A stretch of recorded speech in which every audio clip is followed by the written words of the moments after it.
The assumption that the series is simply an exercise in rose-tinted nostalgia is fundamentally at odds with its pervading themes: rampant nationalism, fiscal inequality, and stifling social conservatism.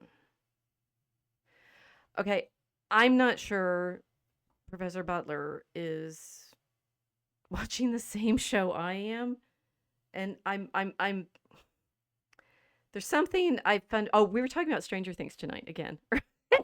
And sorry about the late start, guys. Thank you so much for hanging in there and being with us live, because stranger things keep happening behind the scenes with our tech. Oh my gosh, we're trying so hard. We're girls. Which in Stranger Things would make us like geniuses, because all of the computer geniuses in the movie in the show are girls. But anyway, I'm off topic. Something I fundamentally don't understand. See, I'm reading my notes because I need to stay on topic now. I was one of those nerds in the 1970s and 80s. Maybe not as genius level as Susie, who can, do cool things with computers that I probably maybe have known could happen, but I probably couldn't have done that. But I was one of those nerds in the 70s and 80s, bullied, laughed at, made jokes of, and yet, and this is what's really puzzling me, right? It's like I think not maybe in academia, right? But and yet, I got some more books. I got another book. I got another book. Staying close to my microphone, everybody. Guys, do a sound check for me and make sure that our sound is crisp and clean and pure right now, because we want to have this conversation tonight properly, right? Okay. Can you follow me what I'm saying right now? I don't know. Can you tell I was up till 3 a.m. watching season 4 last night? That's all you need to know. So I got another book, right, which is for the fans. The Stranger Things worlds turned upside down, and this lovely cover, the crinkliness of a library plastic cover, and the battered dust jacket, and the fair condition on Medville's general store, and then a sticker to you in our world saying, "Don't freak, it's supposed to look like this." Anyway, my problem here is I was one of those outcast nerds, laughed at, bullied, um, weirdos in middle school and high school.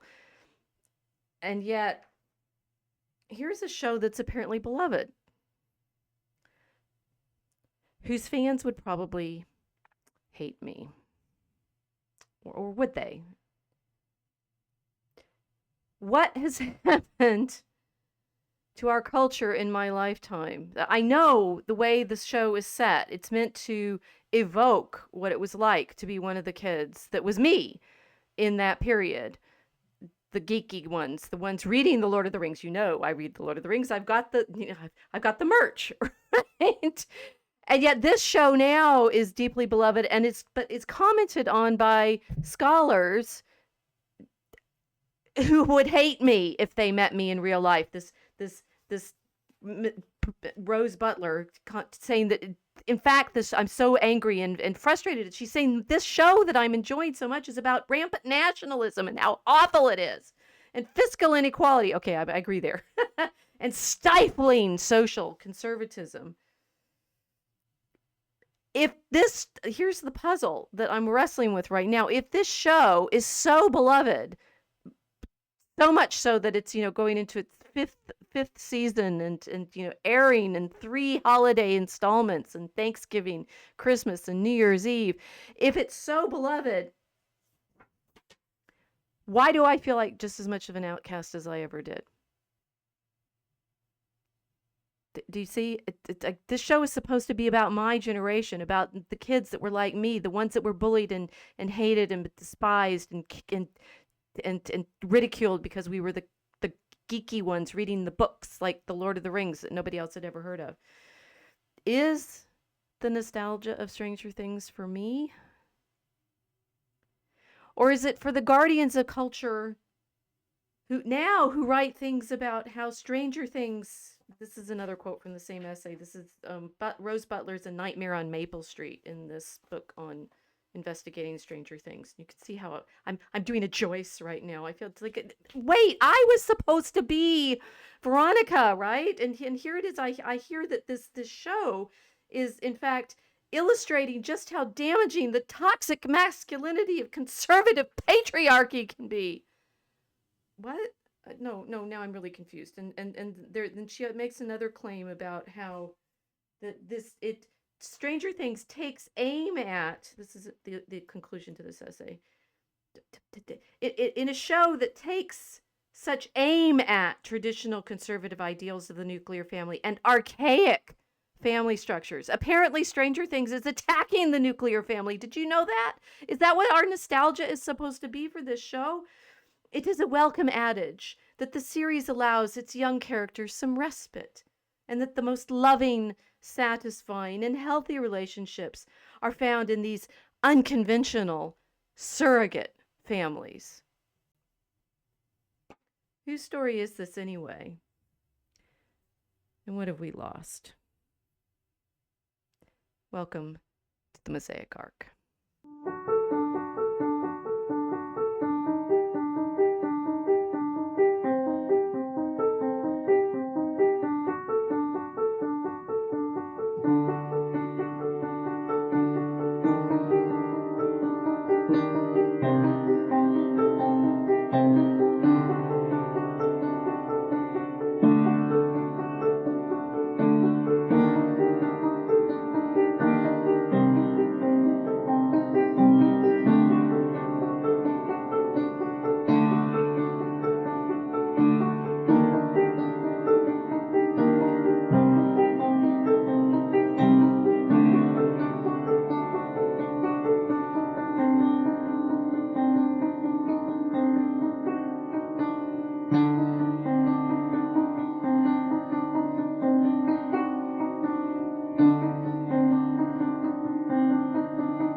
It's a Demogorgon! Okay, no. It was Vecna. Vecna messed with our tech. Well, that, no, but the thing is, okay, so behind the scenes just now during the credits, we were talking about how, was I actually truly upset? I've been watching a lot of How to Make Stranger Things, and I'm now definitely a fan of Millie Brown, even share her name. She's amazing. She's just truly amazing. And I probably stayed up till 3 a.m. with a migraine watching season 4. It's not helped my equanimity. No. Also, everyone, my dog is being sick, right? We're living Stranger Things right now, but I am actually genuinely upset in the way that we've typically learned to be by the academic. Did she honestly? Did she? I don't think she's watching the same movie. I think what she's doing is rehashing third wave feminist talking points from like 1994. So the nostalgia continues. Well, this is, I mean, good point, right? It's like I remember the kinds of claims that she's making, but I am not seeing this in Stranger Things. I am thinking that Stranger Things is, I mean, it's like I was sucked in so fast. I've watched nearly all 4 seasons in 2 weeks. And I've tried to be I'm teaching and finishing articles right now. I'm not getting enough sleep, clearly, which is, why we're late to get the stream off the ground tonight, because I kept making mistakes. It's really more about the ages they are, and I thought they were portraying it really well, about the angst that they have and the romances that they have and the friendships that they have and the breakups and the makeups and all kinds of emotional upheaval that happens at that age, even if life is normal. As far as the the patriarchy, oh my gosh, please stop! You sound like a boomer. Just stop. Anyway, I think as far as the patriarchy and patriotism and hyper patriotism, I think they did a pretty good job of just showing snippets of that, because that was part of real life back then, that you would see on the news or during an election cycle. And Carrie Ellis was doing an excellent George W. impression, I thought. with his twang there, because I was thinking, "Wait a minute, Why would why he does have a he have a twang twang?" in It's Indiana? I Indiana. know. I'm like, "Oh, he's doing George W. Okay, I get it." Well, it's all I mean, the cast is full of these Brits, right? And the degree Yeah, to which they can and can't do the accent is I mean, usually they're pretty good, so fair enough. Um, but no, so the one I think Butler, I couldn't find her online. She's a professor in Sheffield. I think that's right. okay. Yeah, Sheffield Hallam University. And I think she's actually, I mean, her early, this is one of her it's about, well, these essays are from 2019. Um, no, sorry, 2021. And so they cover the first three seasons. Mm. But her previous publication, she seems to be a younger woman. So she seems to be He's this channeling the older generation very well. well, right, and, like, whose nostalgia is it? Because we're Yeah. watching it. I am not seeing this show going after, conservatism, frankly, No, it's not. It right? was And just presented as a matter of fact. It's like some people were this way, some people were that the way. It was kind of a mix. It was a mixed town, and that was true. You right, know, but for the this woman watching it, for Butler watching from the UK, and of course, so they published this in 2021, and when they're writing the essays, Trump was president for his first round, and a few of them make comments about that, right? It's like now we are in Trump America, and oh, Stranger Things is, stop. Oh, and so no, but for I'll them, say this, she knows how to get published. Anyway, go possibly that's what's going on here, but what I'm interested in is, I am seeing a lot of wonderful rich things that are clearly coming out of the movies that the Duffer Brothers watched in order to source it, and a lot of John Hughes stuff, and I'm seeing something that feels familiar to me. I was not aware of myself being conservative in you know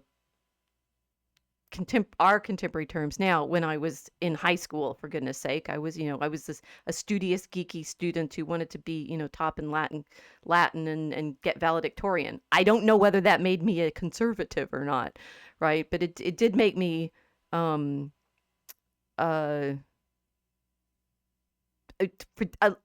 and I wasn't even necessarily voting then. I know I didn't vote for Reagan. But it's sort of, I feel conflicted about that in a lot of different directions, because I do remember, and I think we've talked about this, being in England in 1986 when the Iran Contra stuff broke. So I was mm. certainly aware of the controversies around his presidency, but uh, in her version of things, now we are the horrible conservatives that clearly Stranger Things is attacking, right? That's Which just dumb. It's not what the show's about. Sorry, it's a dumb take. It's you just to be honest. I can appreciate the work that goes into writing a book and getting it published, but it's dumb. It's a dumb Well, premise. she's one chapter in an edited collection. It's not her whole Yeah. book. The book is edited by Tracy Mollett and Lindsay Scott, and this is Rose Butler's essay. So, I mean, but the thing is, for the most part, they're in the authors seem to be maybe of the age of the Duffers, right? So, whose nostalgia is this, right? They're saying they're looking at the Duffer Show, saying the Duffer Show is attacking the things that you and I value from our previous culture, and yet I didn't see it that way. we're watching it and going, no, that's not what's in the show. And so our question No. tonight is, it's like, what is the carrying, last week we were talking more about a big overview of like what we think is the most, like, the media themes, and I mean, we're going to be looking at some of the Christian elements in the story. We're going to keep doing this for weeks, guys, because we're warming up to the release of season 5. But that we have actually, I mean, you'd been watching the show before, and I just Mhm. found it and saying, wow, okay, how did I miss this? Has there been an underground, sanity in the fandom of Stranger Things, hiding out there in the upside down of the right side up for a decade, and I never heard of it. It's like, do you see what I'm saying? That I guess, yeah, I guess you have to be the kind of person who's attracted to those type of stories, to have been aware of it maybe. because there has been a lot of creativity in movie production. Um, I wouldn't exactly call this independent because they went through Netflix, but as you Right. pointed out before, they went through like 30 different pitches before somebody bought it. So they worked really hard to get this produced. So it's kind of independent that way. It's not like they were working for a studio who had a writing room and said, "Okay, write this for me. Write something like this for me." That's This true. Right. yeah. So They, that this Netflix was picked up what they pitched rather than yeah. that they were So working for Netflix and wrote something that Netflix and right. they had good backing in the sense of getting someone to take the chance on the show. Yeah. So that's so what someone is saying, Yon God is saying, I know a guy who thinks Stranger Things is about MK Ultra. Well, it's in the show. It is. It is about MK It Ultra. is That about MK underlies the Ultra. whole that underlies the entire story. Right. Yeah. So this is what I find amusing to find out that there has been this incredibly popular Netflix show that is nostalgic in a way that I find amazingly appealing, and that, as you were saying, just to start with, it's about the age of the people. Okay, so we were the age of the characters in the time in which it's set, but I'm not sure that that's what the only thing of the nostalgia is. So I have what Ross Duffer says in the fan book as opposed to the scholarly book. If you guys are looking to buy something, the fan book is really fun. It's it's got pictures and little character sketches, and I would have loved I would absolutely love this kind of book when I was 12. I love it now. So there you go. Um, so you say for the brothers, the 1980s setting was essential to the premise. Not only was the show a love letter to the films that had influenced them growing up, almost all of which took place in the decade, but it was also vital to the plot. Mike and his friends needed to have a certain degree of autonomy that kids in the era of helicopter parenting and social media are rarely afforded. I'm like, oh, okay, this is interesting. Mhm. Ross Duffer says this.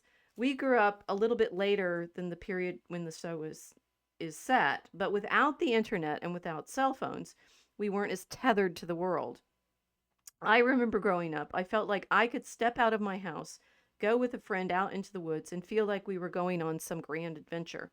I feel like it's harder to have that experience nowadays when your mom can just text you and say, it's time to come home for dinner. That sense of freedom and nostalgia for that freedom was something that we really wanted to capture. Now that Mm. fits.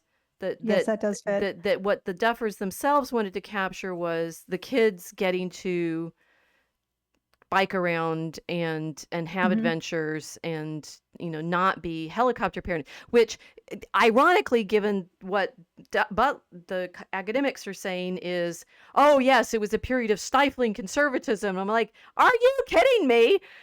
The I don't literal even think she knows what that means though, because it means something different today than it meant then. And I mean, because things evolve, parties evolve, people are complex, they're not cardboard cutouts. And there were no cardboard cutouts. I really appreciate what they did with each one of these characters. hmm It wasn't until you get to season 4 where I saw somebody that some people that looked a bit cardboard cut out of villainous type behavior.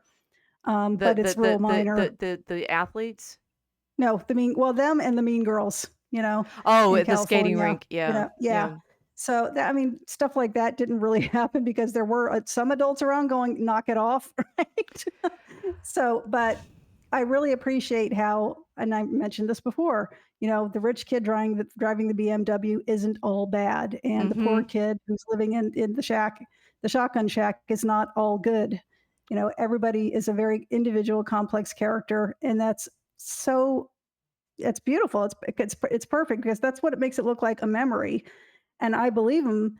I noticed this right away. I said, yeah, they're using all these 80s references, but hmm it just seems to be a framework that they're using to put their story in.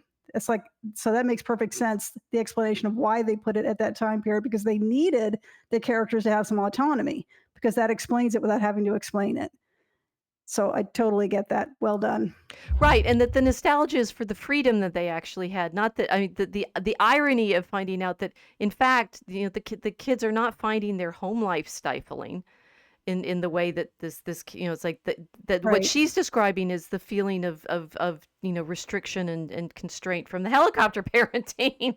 I'm thinking, Yeah. right? It's like Yeah. why do so many people who allegedly, I mean, so what's interesting for me, and everybody says this, indeed, those of you who grew up in the 70s, 80s, even to the 90s, Mel was showing us a video that had some footage, like family movie footage from the mid 90s, and it still looked fairly familiar.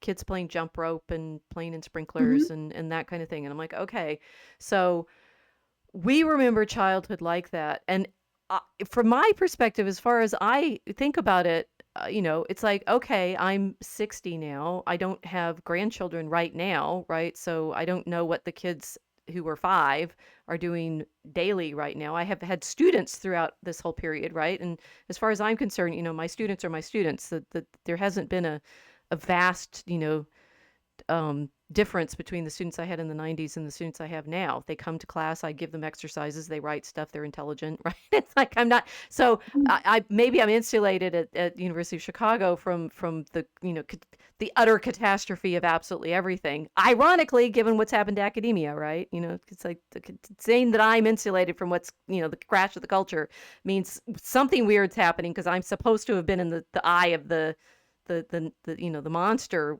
being in the university world.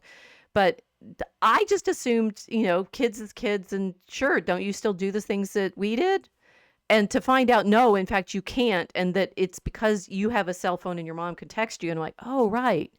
That's not, as insidious as, there's gun violence everywhere or something like that. It's like you simply are, it's because of the way the phone makes sure that you're always tied to being able to be found. Like you can know where your kids are. And the famous, like, it's 9 o'clock. Do you know where your kids are? And we're like, yeah, we're at the pool. What do you know? It's swim practice and it's nighttime, and the nighttime practices are really neat because the lights are on. Yeah. Yeah, the kids in the show use ham radios and CBs to talk to each other.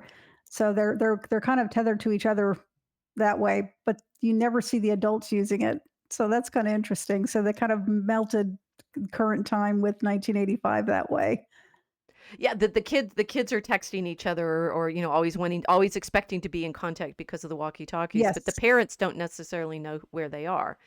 Right. right. Yeah. Or seem to care most of the time Well, because they're used to it. They're used to the kids coming home and not although in Hawkins, I don't think they should be completely unaware where their kids are at all times.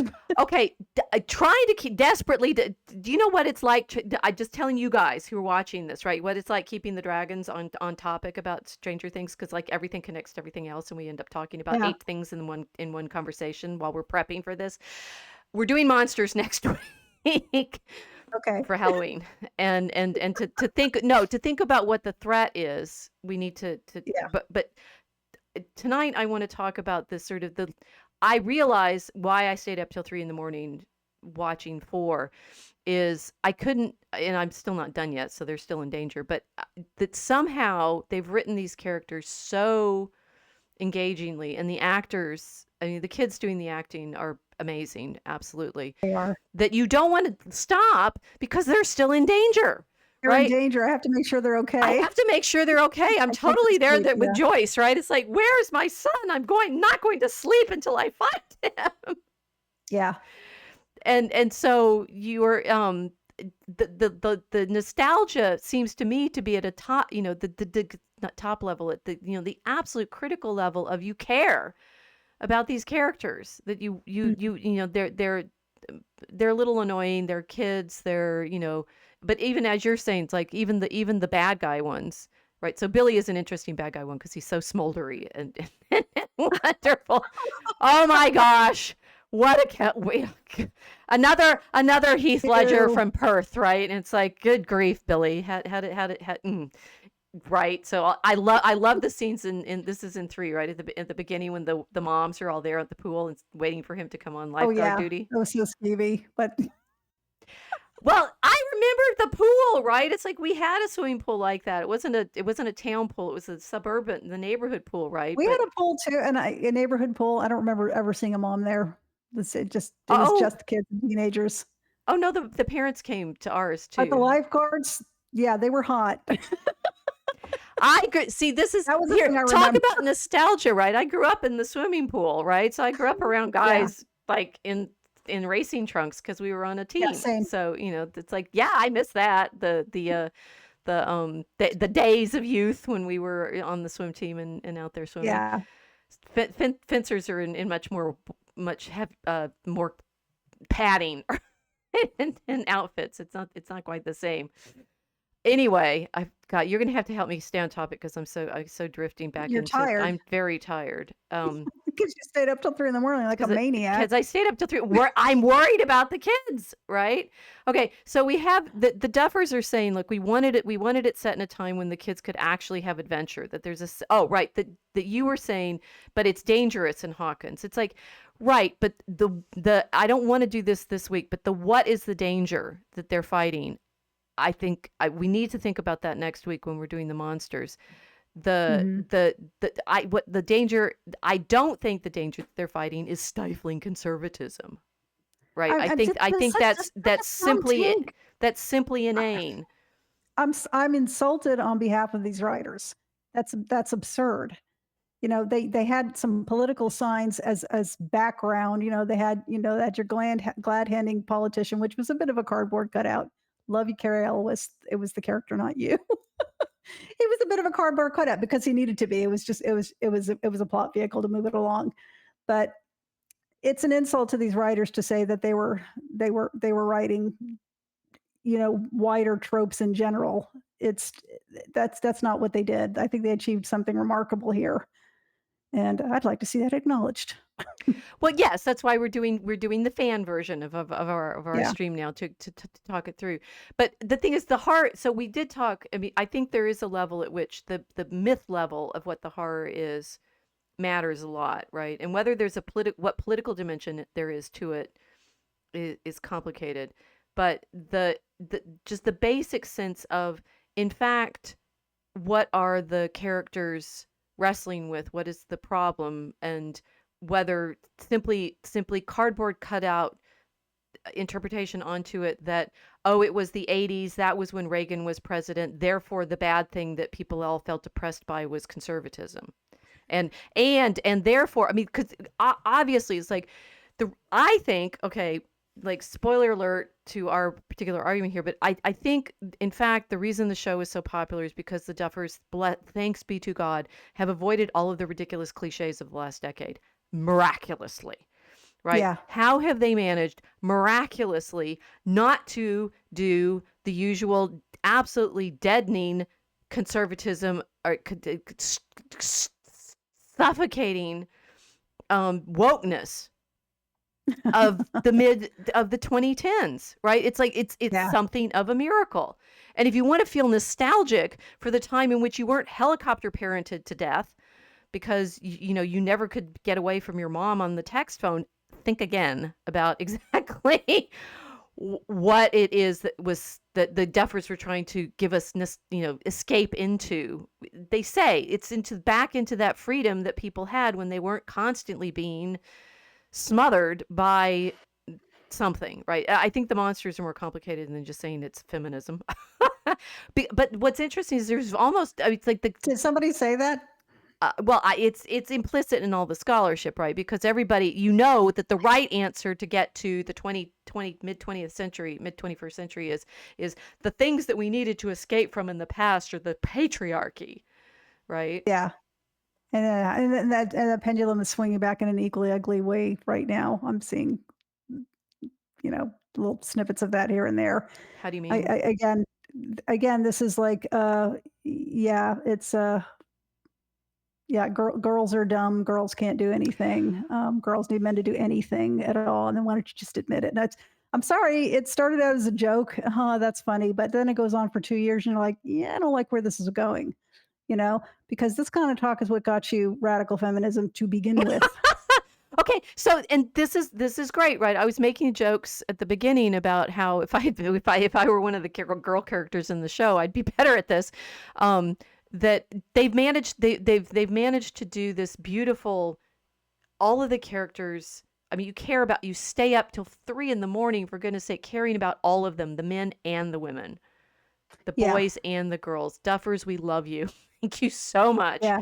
for It's awesome. giving us characters that we can like. We can like the capable girls because they're not insufferably girl bosses, right? And Right. we can like the men because, for goodness sake, I mean, I love how, they're desperately trying to protect the girls. They're trying to take on leadership roles. They're trying to redeem themselves. They're trying to do all of these magnificent, wonderful male things.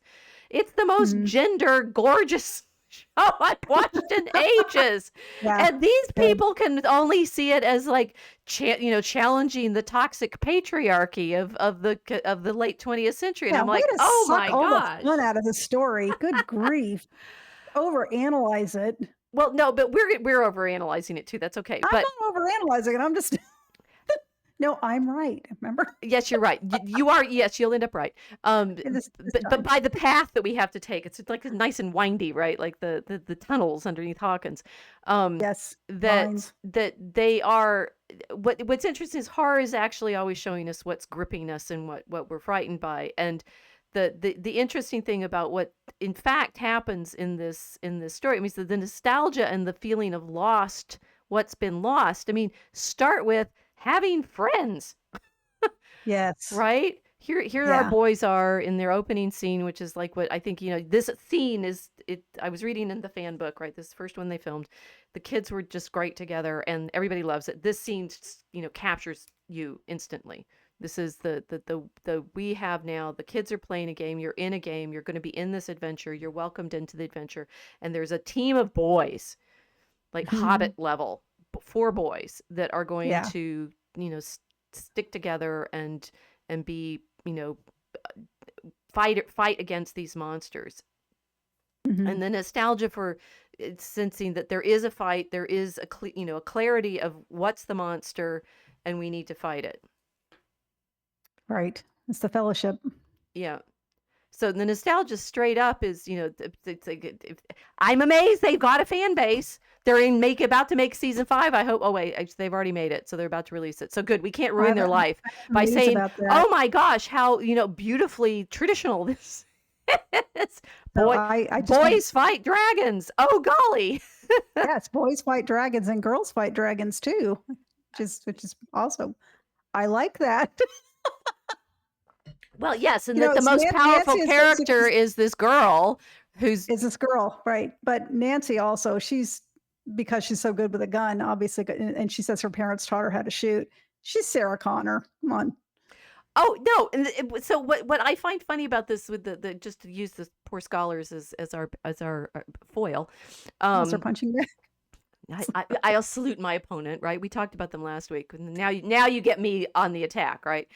That they don't seem to understand the '80s very well because, indeed, it's Sarah Connor, it's Ripley, it's Yeah, you want strong female characters. We invented them. What are there you were a ton of talking them, and about?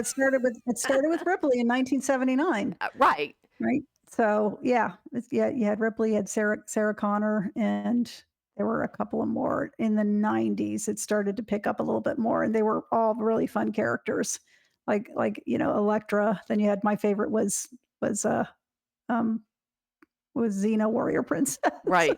It was very campy, it was very goofball, but I loved it because the actress that got to play her, she was strong. She was physically strong and imposing, 6 feet tall, and she loved to camp it up a lot, and it was a lot of fun. But she was definitely a strong character, and people were attracted to those kinds of stories. The girls in this are different. Elle is the most vulnerable girl there. She's also the most powerful. Right. You know, Yes. Nancy is very confident, maybe a little overconfident. Um, Frankly, I think both Jonathan and Steve can do better than her because I don't think she's interested in either one of them in particular. But she's an interesting character, Mhm. and uh, and then the new character that introduced in the season 3. We were just talking about her last week, Robin, right? Robin. Yeah. Like little Yeah. sister Robin. So they have a lot of really good relationship dynamics going on here too. Who Um, we may just going through the strong female characters that we've had. Robin is, finding out that in fact she's the daughter of Uma Thurman. So if you guys have not Yes. seen Kill Bill yet, you're really missing Kill Bill. out on Right. Kill Bill's another one, right? exactly That's a what backstory we're talking about through yeah. this the nostalgia of these characters, but that they've somehow miraculously managed to write characters that are complicated. Yes, they're complicated. They're complex beings, and they're really fun to get to know. And I love how smart Robin is. Right? That when she's being interrogated by the Russians under truth serum or whatever it is they call it, and she said, we guessed your code in a day. Oh We yes. figured it out. We picked it up on Cerebro, and we broke it in a day. She's all arrogant about it. Well, they That have. was I really mean, they funny. do have the kids. Except for Elle with her extra powers. That the kids actually have age appropriate abilities too, right? They're not. Yes. They're genius level, but it's actually of their age, right? Yeah, well, It's yeah, actually good she's for almost 18 years old. right. Yeah, It's she's good. almost It's full good adult. smarts for their age rather than Right. either overly, like the kids. There's no The Mary kids Sue's here at all.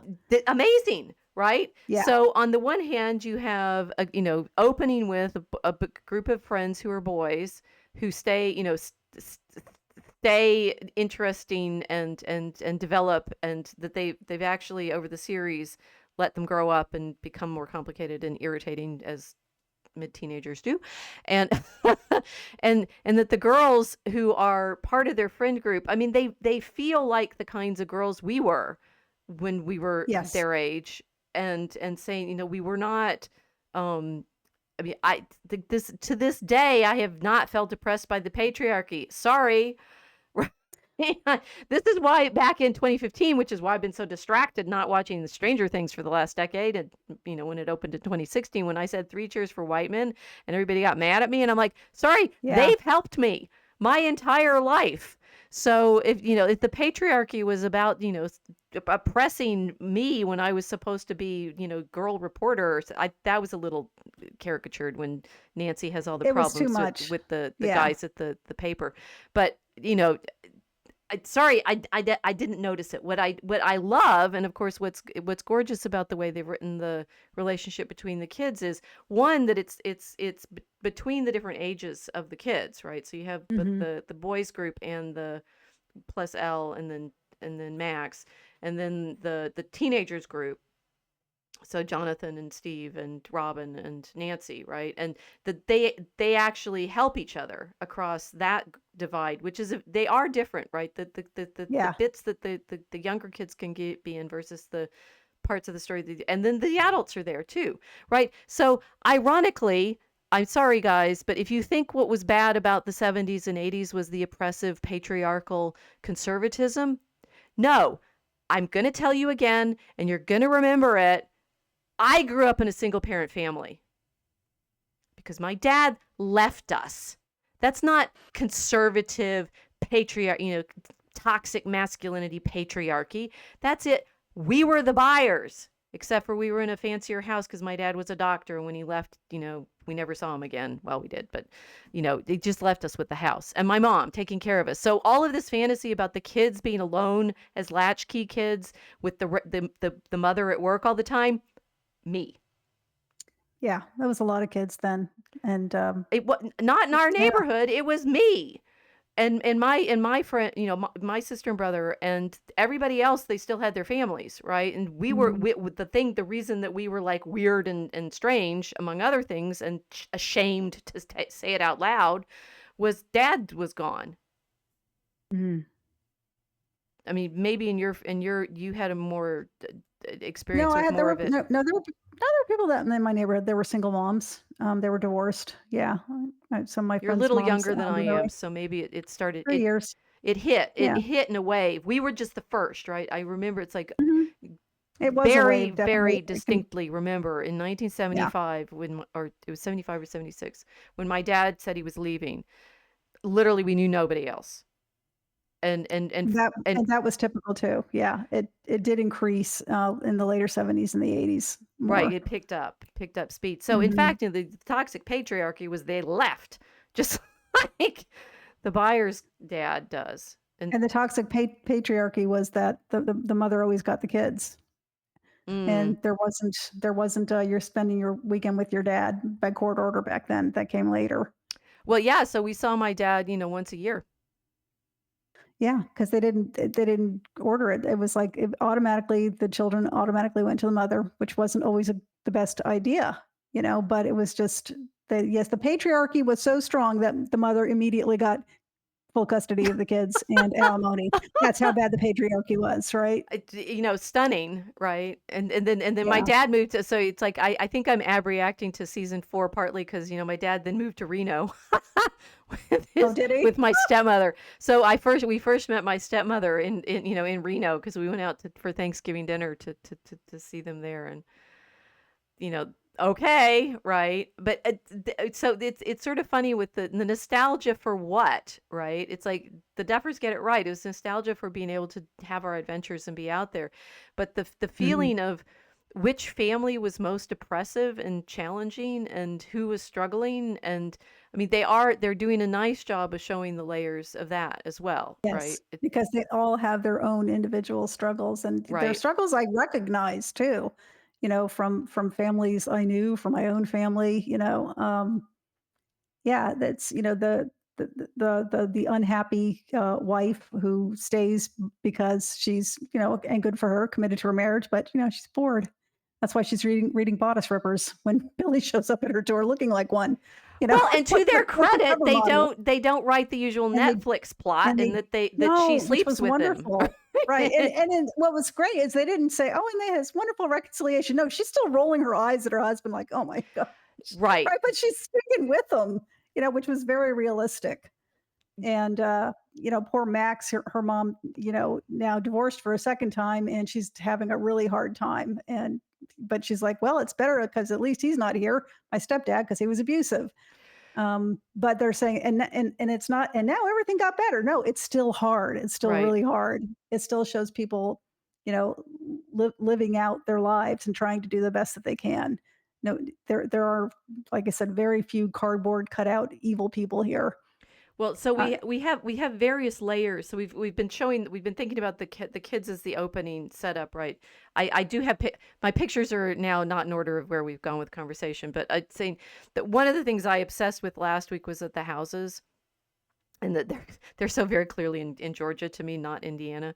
Um, the that feeling, I one of the things that I have, and this I wonder about because the Duffers are saying helicopter parents don't let their kids have the adventures that we had, which is interesting. And of course, the helicoptering came out of, I think, some of the anxieties that yes, people that they're later got. presenting. Yeah. Yeah, that's like This, this we were all, single parent family, whatever single parent families we all had, and well, not not being. just that, kids on milk boxes. Remember milk cartons? Oh Missing yeah, yeah, kids. yeah, yeah, The yeah. satanic panic, which they're going to get into in season 4, which was real. I remember it. Mm-hmm. And, yeah, it's and then the introduction of, you know, now they get into psychology, the introduction of, different disorders like ADHD and the SSRIs they um, started prescribing, and this is just a big ugly snowball, but, then there's violence and school shootings, and just as everybody's pulling back from, being in this oppressive patriarchy and disciplining students. We don't do that anymore. We don't even kick them out of school.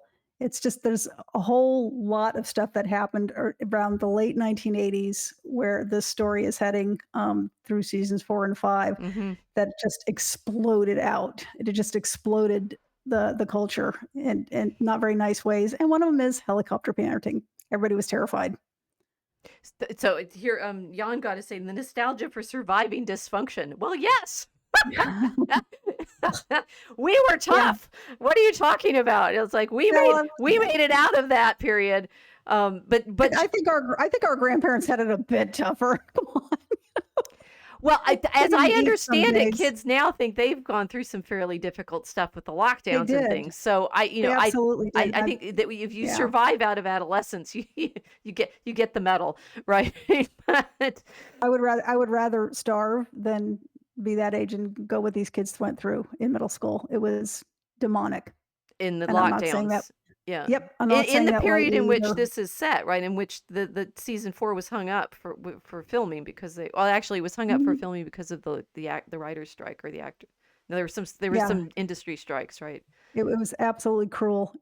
It's unimaginably cruel to what they did to these kids, So and they're gonna get to their own horror of surviving dysfunction. But so yeah, so what you're saying is that some of the things that people are feeling oppressive now arose out of the desire to fight the yes. monsters that came up in Mhm. our time, which are and aren't being portrayed in the series, which is interesting. I mean, we talked last time about exactly how much the Cold War feel was there. They get to it more. I've now seen They season get to 3, yes, which right, is yeah, which or is why, you know, 4. They get to it I more. did Yeah, I'd explained to this to my son. He says, why do they put the Russians into it? That's just ridiculous." I said, "Because it's important to the story."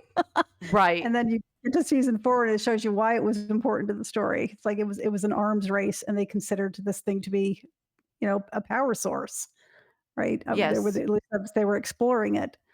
But so yeah, that's a good I thought that was a good pretty good decent plot vehicle that way. But so But what the houses are seen what the houses are is there is this feeling. I don't know that I've lived in the neighborhood that I live in Chicago for 30 years, right? And mhm. this neighborhood was built in the 1920s. Those are So solid buildings, yeah. but in that sense it's an original suburb in the sense that it was Mhm. the Hyde Park was built as the outpost of the original city was up but around the loop and north side, and Hyde Park, among other things, this was where the exposition was in the 1893, Mm. and it was also when they first made the rail line up um from the south side. It was like their luxury hotels down here because this is where you came to go to this beach, which is which Oh, is there's a beach there? on the lake, Kind of? right? Yeah. But there are take the South Shore line to these luxury hotels, some of which are now they're not hotels anymore. They're all luxury apartments. But the this was an old style suburb. We lived in the 70s. We lived in a house that was probably built not long before we moved into it. And then my mother, when we moved from the suburb in Louisville to where my mom lives now, my mom's been in the same house since 1979. So Wow. I feel like I've missed some of the like, why are we being nostalgic for these houses which to me just look like, right, houses. Well What because you're nostalgic for your youth. That's why. Well, I that, mean, for us, yeah. my meta question is why the show's so popular, right? And the show is so popular because it's attracting people that are the age of the characters. Yes, it is, and it's about relationships, and they can relate to it, and, But the you whole know, point it's should be that they don't know any of this because it's nostalgic and it's the world that is lost, right? It's well, like, they know having friends. They'll never not know that. well, You know, allegedly they no, because we've got nothing. This is a nostalgic time in which all of the things that were great in the 80s. Wait, no, I'm tangling up. Are gone now, right? friendships are never gonna be gone, or the desire for friendships and relationships are never gonna be gone. That's never gonna happen. That's not the way God made us. Well, I agree with that, but I think one of the so here we also have the nostalgia of this high school, right? The dance at the end of Mm, season the 2 where snowball. they get That's to the have middle school, yeah, yeah. all the dances I remember going to, they were never this romantic and beautiful because you were all like anxious, crushingly anxious about asking anybody to dance and wanting, longing after the kid that you wish you could dance with and don't know whether to ask. We did go roller skating and that was fun. We went roller skating, yep, I remember going to an 8th grade dance, and I remember roller skating every weekend when I was a freshman in high school. So that was fun. But Yeah. always these nostalgic memories of the school dances are the way you wish it had been, not the way it actually was. Well, I don't know, Dustin gets turned down a lot every time he asks somebody, he looks really dejected, and that's pretty accurate, Well, then Nancy I dances think. with him, and It then was sweet, well, yes, yeah. because he had So there's yeah, an out, right? So it's not right, nearly as painful as it actually was, for goodness sake, correct. Yeah, right? yeah, it was Um, painful. so no, but right, and evoking that to say, um, watching here now, we have the friends group, the great hug, and then with them in the bus. Um, we're always going to have friends, and that's what this is nostalgia for. Yeah, and I like the way that they're also portraying them kind of, their friendships are well, they expanded their circle, but also they tend to break off and get further away from each other as they grow up and develop interest in girls, right? Because that always breaks up Yoko's always gonna break up the Beatles kind Oh of thing, yeah, yeah, yeah, right? yeah. It's, so that's I think that's pretty accurate. Yeah. Right. So, but here now we get to the nub and the pain. Okay. the, what is it showing? The show is appealing because you get wrapped up in the characters, and you get wrapped up in the characters who are fictional, right? Mhm. Because they have something, even though they're going through trauma and fighting monsters and stuff like that, they are given something in the story that you long for, fundamentally, right? The Mhm. nostalgia is a projection of something that you wish you had had, from my perspective, that you wish you had had that was never quite there in the. And so if we go back to the houses, right, it's like those are they're actual houses with Mhm. exteriors. But the thing, okay, and I've got Yawn God saying, oh, wait, no, he's talking to River Run right now. Uh, you guys must have watched plenty of 40s, 60s stuff in the 80s. Well, yeah, because I mean, the television shows, the reruns, the Right. 60s stuff like Dick Van Dyke Show or Leave I It to Love Lucy. Beaver, I Lived Lucy. Those were on television in the Yeah. afternoon, so you could watch those when you were a Yeah, latchkey kid when you came home and your mom was going to be home for well, hours. yeah. Turner, let's say Turner Classic Network, whatever, that just killed, that just killed old movies on TV anymore. Everything went to cable at sometime in the '90s, but yeah, when we were growing up, I was born in 1967, so when we were growing up, there was a lot of old movies and a lot of old shows, from even the 1930s all the way through the '60s that were still on television, and this was slightly before, uh, video stores came out and you could just rent them anytime you wanted. That also killed it a little bit too, because I think what happened was these stations would get these shows really cheap, and then they would play them because they didn't have to pay a fee, I think. Right. Not exactly sure how that worked, but, so yeah, saw a lot of them. Everybody's a buff. Everybody's a so film buff our so age because of the it.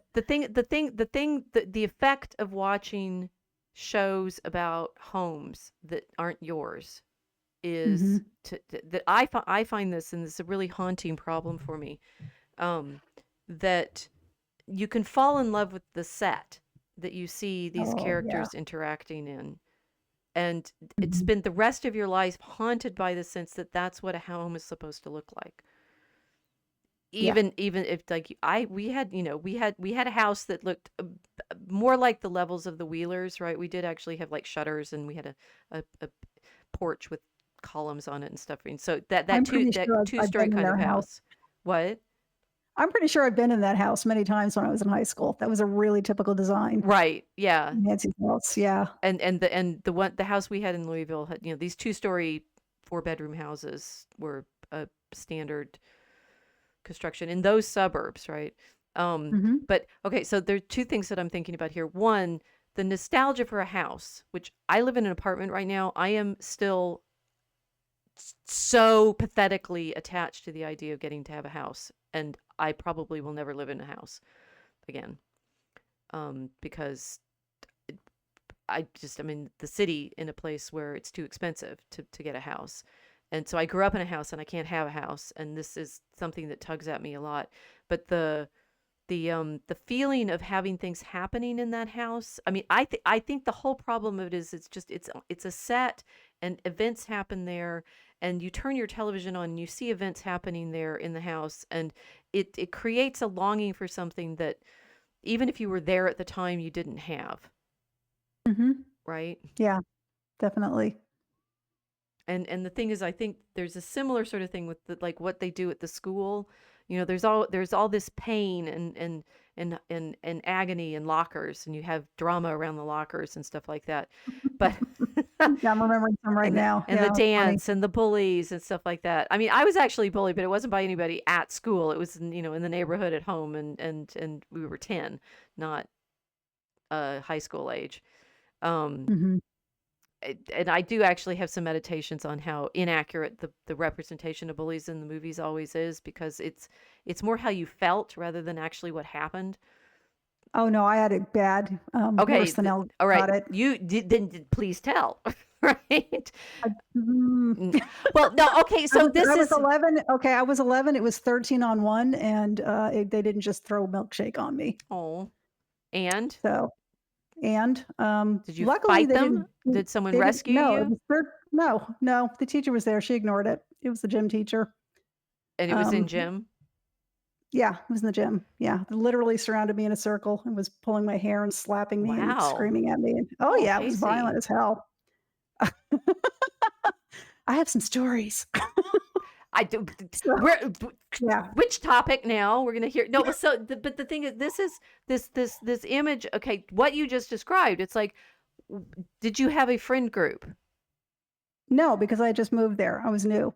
So what was interesting and why I love what the Duffer Brothers have done in making all of these people so complex and giving little glimpses of what their life is like, right? Because Elle can see like into Billy's memories, really deep into his memories, Right. and you figure out how he got that way. Right. So the girl that instigated the gang up on me, I'd seen her home. I met her parents. Her father was scary as hell. Right. I never met anybody scarier.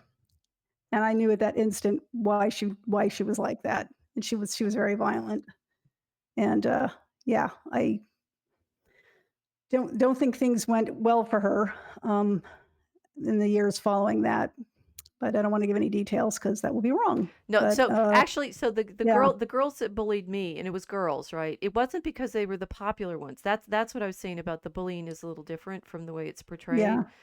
The No, it's not the popular one, it's the jealous one, or the one that feels threatened in some way.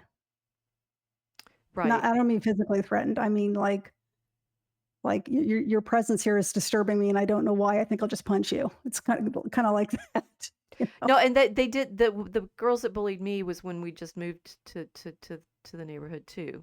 And Mhm. so yeah, and it's yeah, so that's real, right? I definitely see that is something. But the agony that I had, and guys, why am I not surprised? Like, I'm nostalgic watching this for something I never quite had, and when we finally got it, we moved. Right? It's like Yeah.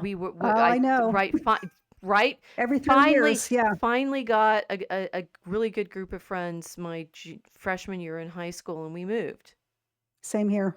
And we moved, it was I was a sophomore, and it was like, yeah, I had a great group of friends, and it's like, well, say goodbye to 'em, we're gonna leave now," you know? So, like, Yeah, and then start it over was 3 years in high again. school, and then we went to college, right? So and then I'm in college in the early '80s, finally getting some group the group of friends that played not Dungeons and Dragons but RuneQuest, right?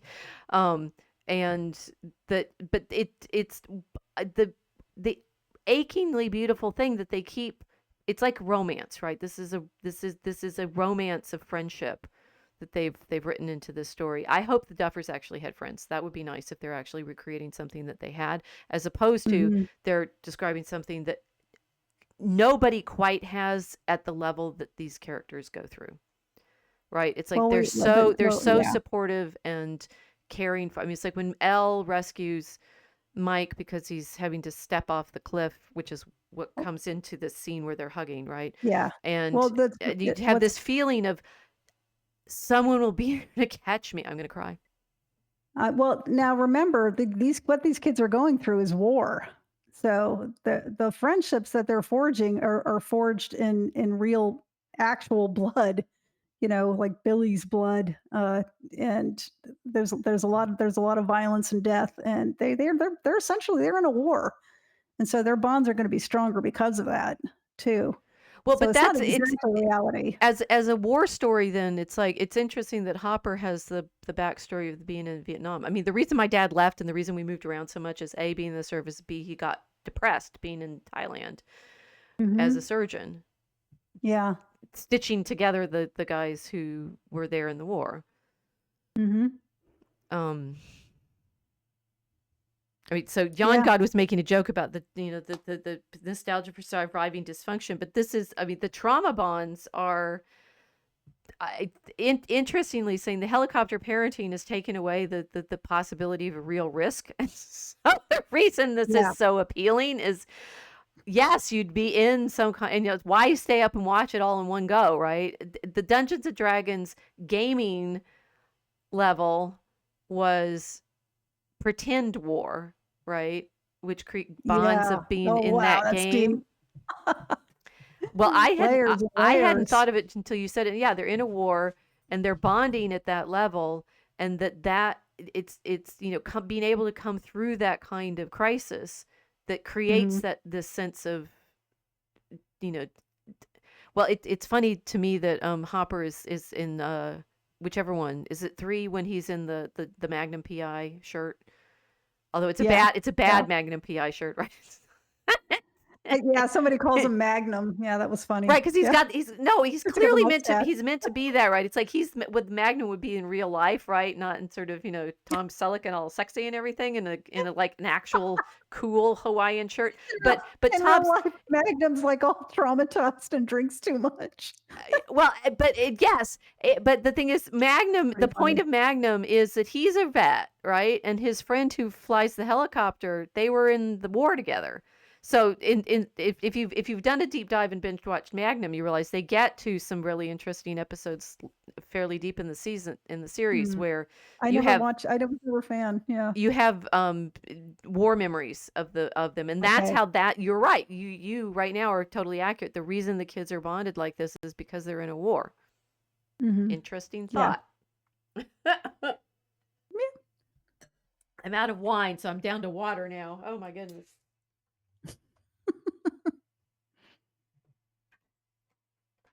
But in that sense, then it's utterly fictional. It's romantic in the sense of you have this mythic level of monster to fight, and that creates the kind of fellowship, just as in the Lord of the Rings, Yeah. right? It's like you have to Right. have this mythic level of monster to end up bonded at the level that these kids are. Right.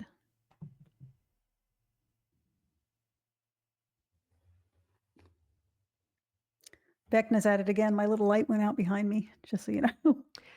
I've you got to power your stuff up. I checked it, I swear. I swear I checked it. Hey, no, these things. Look, come I'll do on. it again. It's mine. The battery bars aren't even gone right now. You can set it at Neither lower. are mine. Mine's at 50%. You get longer on your light if you don't run it at 100.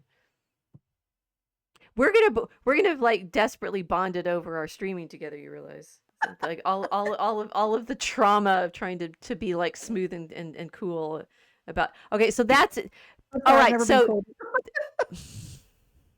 Just I told you, I've I'm Barb. Of all the kids, I'm Barb.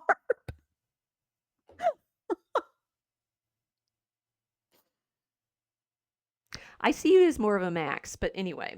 X is cool, I like her. Yeah, no, you've told me some of the stuff you used to do. I think you're more of a Max. I don't know what am I even in the story? I mean, I obviously want to be Elle since it's my name, Rachel. But, You're yeah, a bit you're that's an you're interesting a bit like problem. you're a bit like Nancy because she's investigative a lot. That's what I you do am in your not at all reading. like Nancy. Sort of No, because I would have never Oh, had a chance of a hope and a snowball in the underside, the upside down with the guys that she gets. Are you kidding with me? Steve, yeah. Never. It's like zero Everybody had the ever. Steve story. If Everybody wanted to date Steve.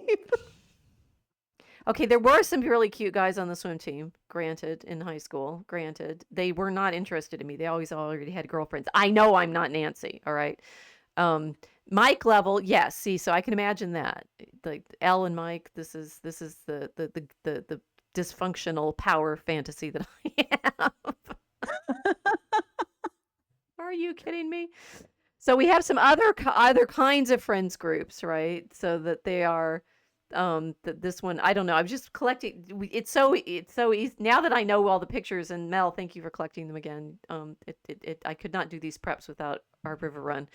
Um, that the series like friendship groups, right? So you have the primary one of the four, the party, but then you say the girls come in, and then you have new girls like Robin and Erica, and then you have Al going off to find out whether or not the Chicago moment when she finds her sister, and that's yet another layer of French group, and where am I going with this? You were going It's to nice. It's nice in the writing that you end up with these different kinds of friend groups, each of them with different kinds of yes, difficulties. yes, as you would find in the wild, as you would find in the real world. Right. But they all, I mean, what's funny about it is, except for the one with Kali, I do think that character. I mean, come on, we're gonna have to do a whole episode on just the names of the characters. But you name this disruptive force character Kali. Are you kidding me? Of course she's gonna go Yeah, around collecting skulls. So it's yeah, a bit of she's a not a nice giveaway. character. Which this Yeah, means Al's name as God is actually intentional. If Kali the goddess is her of course. sister, yeah. So Yeah, we're taking your naming seriously, Duffers. I think Um, they did too. And their dates, man, that was that was intense. okay, so Anyway, it's foreshadowing. There'll be streams on the Christian yes, details that are actually stuffed full in this story. Um, they're like delicious little Easter eggs everywhere. think about friend groups. I mean, it's not just the boys and their being disrupted by girls problem, and it's not just so all of the subgroups, all of the sets of Well, groups, they're all going through yeah, wars of different sorts, right? So they have different kinds of mhm, adventures and different problems to solve. This is actually, I mean, I suppose in Dungeons and Dragons terms, they're doing a really nice job of mixing up different character types. yes, yeah, because those will always make the most interesting campaigns. So I've heard. I don't play it. No, but this maybe this I hadn't thought of it until now. It's like they're trying out different kinds. Like you've got well, I can't even do this off the top of my head because I don't know the character types. But you got the wizard, the elf, the hobbit, The rogue, okay, all up in one set, and you get its other set, and yeah. that each of them have different kinds of adventures to have to solve. Well, that makes sense. River I Run, also it's just thought Kali sorry. Yoga. It's the Kali Yuga. It's the Kali um uh era, right? The Kali Yuga is it's like from Indiana Jones, right? When they Kali Yeah, who the Thugi serve and give human sacrifices to. right. Sorry, go ahead. Mm. No, I was just gonna say, I thought of one more relationship. We were thinking about the different relationships that are Mm. presented in the Mm. show, and I love, Dustin and Steve, their relationship, because Yes. they become bros. They really become really close bros, because Steve is a senior and Dustin is a freshman, and that does happen a lot. People will become friends with somebody who is going to graduate and go away, and that Mm-hmm. makes it really tough for them too, and so you could see them, going through that too. And being, Dustin being a freshman and how awkward that is. And he and Mike are trying to fit in. So then you have Dustin and Mike, and Will has not Mike. I'm sorry. You did have Dustin and Mike. This was before Mike moved away. I'm getting 3 and 4 mixed up now because I just started watching 4. This is So the you problem see with them, watching these all two. yeah, Each of the binging them. seasons is actually it's season 1 and 2 fit together pretty well in the sense it's a long arc of what happens to Will, but 3 is different, and then 4 is different again. And Yeah. I was trying to give us some scope of talking about them independently, but they blend. um, Well, they're kind of supposed to. I think one blends into the other. Yeah, you lose all sense of time when you're watching these, which is another really weird phenomenon. And I think it might have something to do with the trick that they've done that you and Mel were talking about earlier today, where this is something Netflix did, where you're mhm. watching a show and immediately it starts again. So the next show will start immediately without you having to choose it. It'll just automatically start playing the Right, second episode. so you have to even Right, you can't never mind get off the couch, you can reach for the right. remote. Unless you The pause it, it second keeps going, right? Yeah, the second thing that they did was they had these really long intros. So you forgot you were in the show, and then suddenly the show name will come up, and it's like, oh, it's just starting now, but it's just been playing for 5 minutes, right? Mhm. So that when the end of the show came for me, I went, wow, that was a really long intro because I just kind of lost all Oh, track of time. like which episode you don't even which episode you were in? Like Yeah, where you were in right. the episode. Yeah, at which my husband started laughing at me and said, "You just watched a whole show. What are you talking about? What is wrong with you?" I'm sorry. I'm in a time warp. Well, they okay, so it's excellent storycraft because they Mhm. always end. I found out the only way to stop in the watching tips, guys, is you got to just stop in the middle of the episode. You can't B- stop. Yeah, I b- can stop anytime I want, no, you play. can't. But if you're going to be able to stop, you have to stop in the middle of an episode because the end of the episode is always in So, you're yeah. dropped straight into something that you want the solution to. So, oh, keep Yes. going, right? Yeah. But in that sense, I mean, they're basically doing a Dickensian serial in perfect Mm. form, right? It's like those if you read Dickens novels, and my memory of this reading Great Expectations in high school was like this, realizing that that was what he was doing. It's like every single chapter ended on a cliffhanger, so you keep Well, he going. well, they were serialized originally, weren't they, in magazines? And His so stories? Yeah. yes, and so the Duffers, that they've written them in chapters, and that it feels like not just one campaign, but a one book. It's they're Yeah. using the art form to its strengths, which is fine. It's like it's as if you read the whole book in one sitting. I Mhm. fault them not a bit on this. Good job. This is well, no, come on. This is hardly, scrolling TikTok videos, right? It's Yeah. it's it's it's actually, watching a long, incredibly deeply It crafted, Yeah, it's incredibly engaging. It um, really is. you know, character driven story. So kudos there. But okay, so the friend groups, right? Just as a selection, I have Steve and Dustin here, and that one's Mhm. really nice. And this is another layer of the where's the toxic masculinity. It's like the one like the toxic masculinity is Mike and Nancy's dad is literally a bit of a bum in the sense of he makes money and he sleeps on his lazy boy, and it's like, but he doesn't really do anything, right? He doesn't like yell at them or terrorize them or anything. No. They get to have all these adventures and nothing ever happens, right? He's a bit of a wasted character, I think, but okay, so he's a doorstop. The mayor, uh, the cardboard guys in the news office, which whatever, right? But there's Yeah, that was over the top, I thought. yeah. Yeah. And there's some true villains like, oh, Billy, but we find out, we have to, have sympathy for him in some respects, but he dies well, okay? Uh that most of there's a lot of male characters that do really well. And Steve is Mhm. I love that Steve turned out he was supposed to be a cardboard character. He was Yeah. supposed to be simply the athlete guy that you're supposed to hate. And credit to the actor, right? That's not what happened. And Mhm.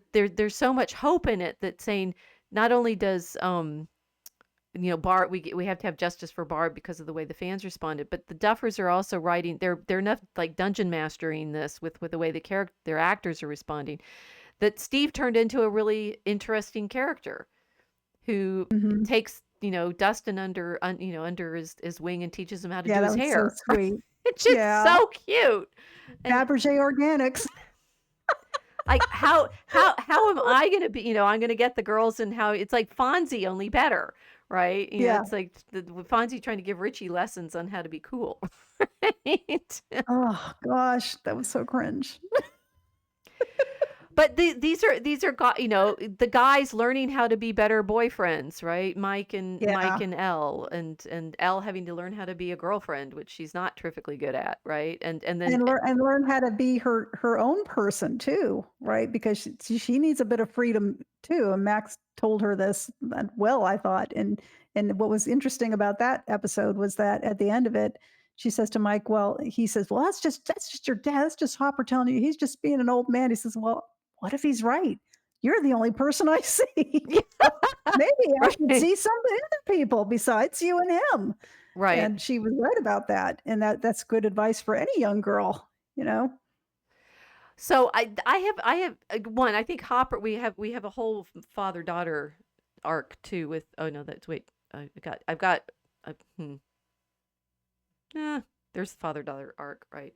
That obviously Hopper is trying to learn how to be a good dad, Yes. and there is nothing that I have seen that I've enjoyed quite so much in modern television as seeing Hopper being given a chance as a character, Mm. right? It's like it's not just like the fat Magnum cop guy. No. He's like he's tyrannical and 3 inches. You have to keep your door open when you're kissing your boyfriend all the time, and Oh, I'm temper sorry. He tantrum. made a mistake there. They should not have been in a room alone together at Well, all. okay, fine. The great temper tantrum scene, which was apparently quite, explosive It was to accurate. film. Yeah, it was. Well, apparently, it Yeah, was rather intense to for them to do. Right, the sort of I acting, bet. the It looked acting very of it realistic. apparently was right. And but the thing is, he actually gets to. Unlike Bart Simpson character, not Bart Simpson, Homer Simpson Homer. characters for the whole of the last 3 decades, where Mhm. dads are either jokes or oh wait, jokes, right? Hopper gets to one. He gets to by four a fair degree of heroics that he gets to participate in, but actually trying to be a better dad. So He was. He like, has an how do we end amazing up with this show? This should not exist. Toxic patriarchy and all, right? We haven't even had patriarchy for I decades. know, I know, well, yeah. He has amazing, reserves of inner strength, and the actor does he shows that beautifully, and it's a beautifully written character, as you just pointed out. The cardboard cutout of the men in the office, and I did get condescension when I first started working from some older men, Mm, and I also got mentored by some older men and some older women, right. who weren't jerks. So it's not that they're the patriarchy. It's just that sometimes jerks congregate. There are sometimes There's collections of just a jerks. gaggle of jerks. Okay, but there's also good people out there too. It's like, yeah, both exist in the same timeline. it's it's not either or. It's this and that. Both things happened. Right. Well, and that I mean, they're giving. So I had some other options of storylines in here that we have the different friend groups that Max and Elle, um, being girlfriends, which is Yeah. That was nice. That was a nice development for both of them because they both needed friendship so badly. right. I'm a little confused about that's from season 3 when they go to the mall and stuff like that, and I'm a little confused about whether this is a good or bad thing. When she's like, I'm gonna teach you to be the consumer shopper. You know, hmm. I think the idea was she's trying to teach her how to do girly things because she really and they had already hinted this. She really just wanted to be girly so badly.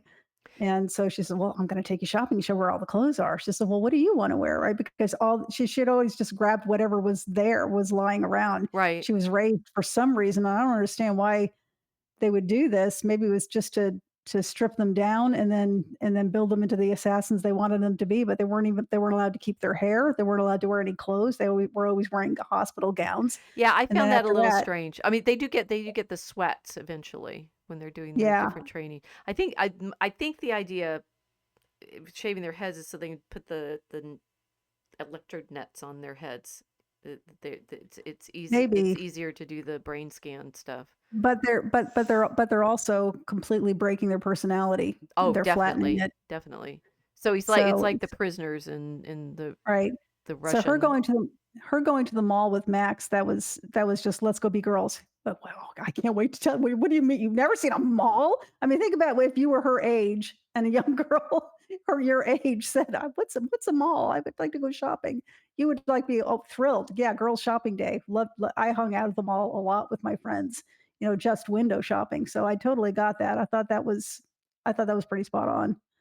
I didn't think it was about consumerism. I thought it was about being a girl. Well, okay, one, it's funny that Max herself is not that girly of a girl. Because the first thing we see of her is, that she's the Max who's beating their Yeah. computer game or their No, their she's a arcade game. tomboy. She's a tomboy, Yeah. right? She's a tomboy, but she's still pretty. She's still feminine, though. I You that know, that there's that my point more, it's like if we're going to go for the terror things that come out of the 80s, one of them is supposed to be the malls, right? Which is what happens in 3 when that becomes the place where they have to have the big battle, right? The mall Mhm. is Yeah. the mall being celebrated as a place of it's like of all of the things that I find sort of curiously conflicted, not the town. I mean, it's like, oh, small town America, that's where all the toxic stuff is. And like, oh, give me a break. Um, but the mall as a place where you're in this completely artificial shopping, interior shopping space. They're completely of the 80s because they were dying Yes. they were dying by the end of the 90s, right? It's like the Yeah. mall was a moment. It didn't actually last that long as the shopping It was thing. about yeah, it was about this it was just like the clothes that she picked, they were frivolous. It was frivolity. It was just pure fun. It didn't have any other redeeming value. It didn't need to, kind of thing. It was just a place where teenagers went to hang out a lot. Well, the what it was supposed to be was it was supposed to be like the plazas in European towns.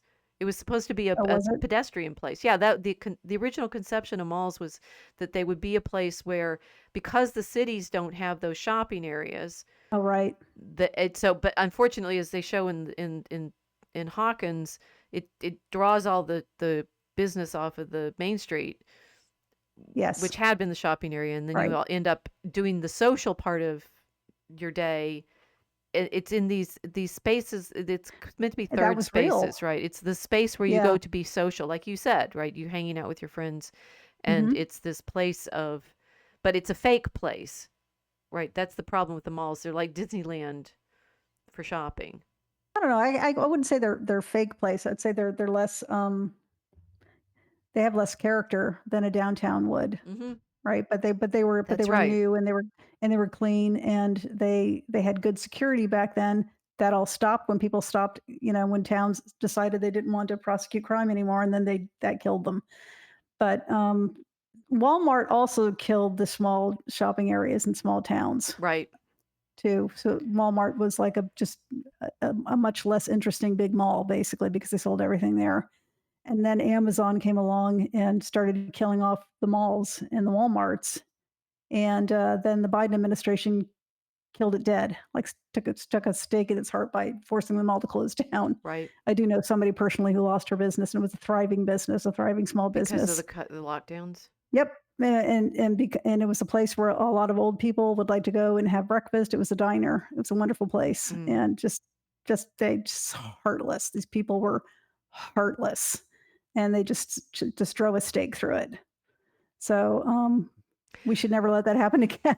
Well, interestingly, the department stores did the same thing to the local shops, right? Back in the early 20th century. Well, there were Someplace malls like Marshall Marshall Fields. Fields and Macy's and such. They were just so all of these aggregating market Mhm. spaces that the older version seems nostalgic and longed for, and the newer one is killing all the businesses. I wonder if they said the same thing about Harrods when it opened Oh, up. absolutely.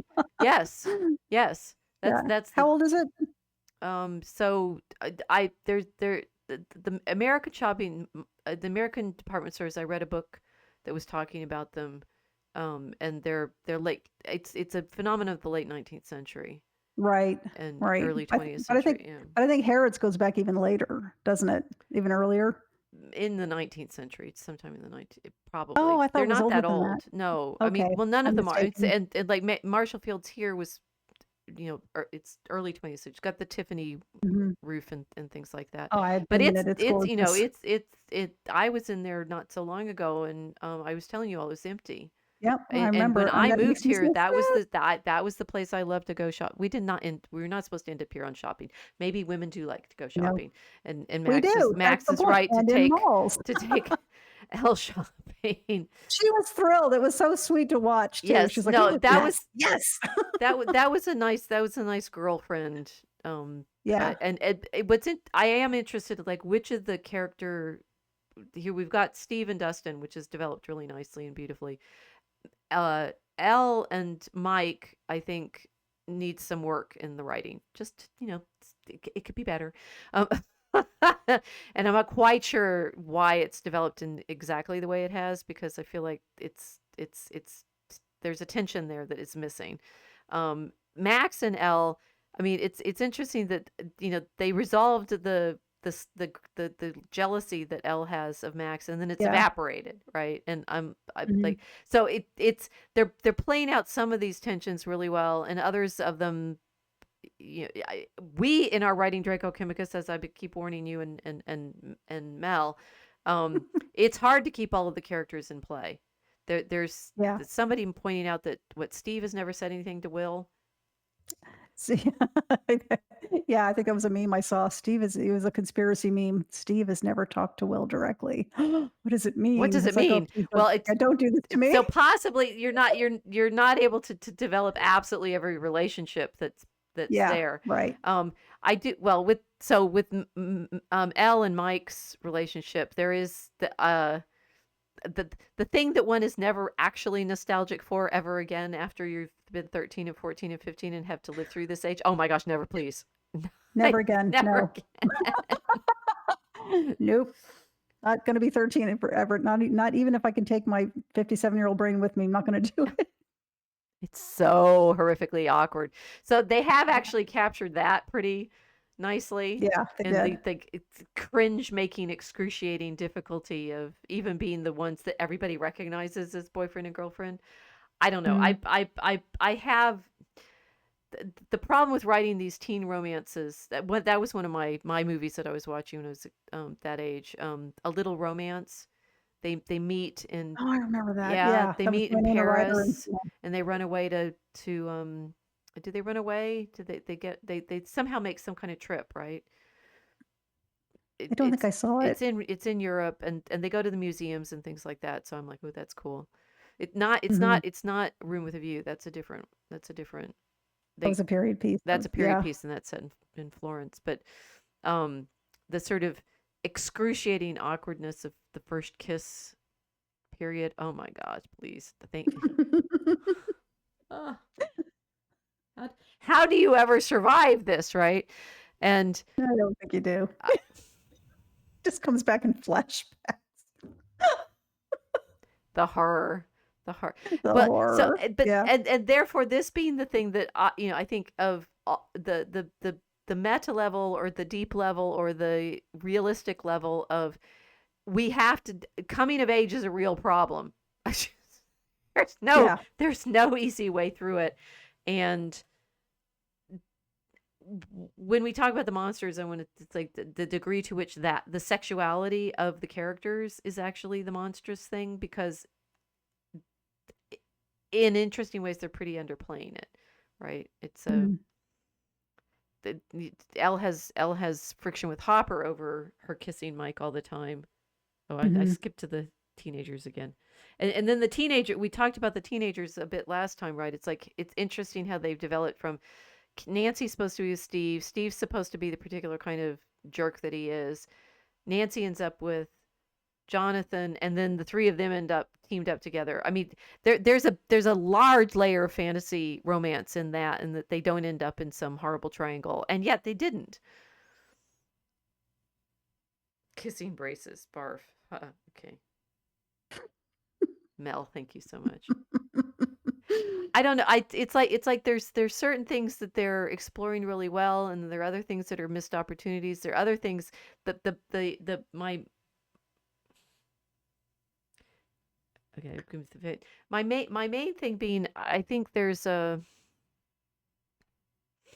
sweetness to all of these relationships that they're um not messing with, right? They Mhm. and for me, in the sense of the nostalgia or the fantasy here is that these friendships just are so strong for all of these characters, and I I don't know how realistic that is. Well, like I said, it wouldn't be they're in extraordinary circumstances. This is, as I said, these are battle forged friendships Mm. that they already had a strong friend group, and it got stronger of necessity, and it expanded of necessity. Well, I'm not sure it's supposed to be realistic, or No, what of is course it, not. right? It's Also, it would just be a boring soap opera, but it's right. not a soap opera, and it's not boring at all. And it is, and then the way people interact with each other is very realistic. I think the relationships are super realistic. Well, I'm saying they are and they aren't, right? And this is the level at which you get the criticism of, okay, so here we get now, go past Hopper to the reality of that these are actors with the desire that you have for this kind of bonding. Mm. And here I've got mom, as it were, Joyce with the boys versus Winona with some of them. She's Oh, right. I think yeah. right. So, um, where was I going with this? I don't know. You don't think that you think there's a missed opportunity somewhere. Where do you think they missed? What do you think they missed? Oh, I mean, I don't think there's big things they missed. I think one that like if there's relationships of between the characters, like Will has never talked to Steve or Steve never talked to Will, that it's just that if you're trying to weave together all of these different sub sub stories, it's Mhm. difficult to you don't like round robin everybody and make sure that absolutely everybody interacts with everybody else. Right, because that's when you get bad, like, stilted writing, so Yeah, well, that's that sort would of be good. nonsense because indeed, not every group overlaps in all ways, and they're constantly, the more they converge in the finale of it's like who are you, right? Where did you come from? Why are you a part of this, Erica? What are you doing here, right? Yeah. So that's it has some level of comedy, but no, but I'm thinking the main theme being the nostalgia for what, which we've been playing with, right? And the degree to which Mhm. we recognize or don't the kinds of things that the scholarly criticism is pointing to as the show fighting, which we think is nonsense because it doesn't seem to be fighting it in the terms that the scholar the standard scholarly take would presume, because if you're in the mid in the teens, the 20 teens, you are supposed to be making these sorts of arguments about society, and Yeah, yeah, it it's seems just to I be heard the same. avoiding those, which is very strange and It is. interesting. It is Yeah. it is avoiding those, and that's why I said not entirely joking, the scholarship that you just read about the show, chapter 1 of the book that you're reading It was from actually Butler. chapter 8 or something, right? Oh, was it 8? Yeah. Okay. I think maybe you just said it was just 1 chapter, It's but one. there's I things said they you heard one. It's one chapter in yeah, a book with a variety of authors, and this one particularly being on the family dynamics, which is what we're talking about today. right. I Um, was I was forced to take a college, course, called Women in Literature. And I didn't need to take a women in literature course because there are plenty of fantastic women writers. So they didn't need this was part of women's studies, but the college I was going to at the time decided you needed to take, a minority type, and they consider women. We're the 51% minority, right? That was the tagline back then too. we all did lots of women's studies in the 80s, guys. Right, we did. We It's d- it it it's was a a thing. We all took them. And it was stupid, but for reasons that'll just get us off topic, so I'll try to stay on topic. The kinds of things she's saying, it sounds like things that people were expected to say if they were giving interviews on TV, especially PBS in the early 90s. Yes, Everything's the patriarchy, right. everything's, hyper conservative, and those are bad. And they would. I don't even think conservative liberal means anything anymore. I mean, liberal certainly doesn't mean what it meant 100 years ago, or even 50 years ago, or 25 years ago. You could probably say the same thing for conservative. I just think people like pigeonholing people. And the writers, the Duffer Brothers, avoided this altogether. They did have, we're fighting the Russians, and these are the evil government people here, but okay, that's just a framework, right? It's a framework for their story about monsters and the relationships that are forged in fighting the monsters. Okay, and it was a really good framework. But when they had a main character, they avoided this altogether. They avoided these stereotypes, and that was good because people aren't stereotypes. Right, but the monsters that everybody has been told that we're supposed to fight for the last 30 years are the patriarchy. And and Because and it's and and the distracting ideal you from a so bigger monster, well what this chapter a real one.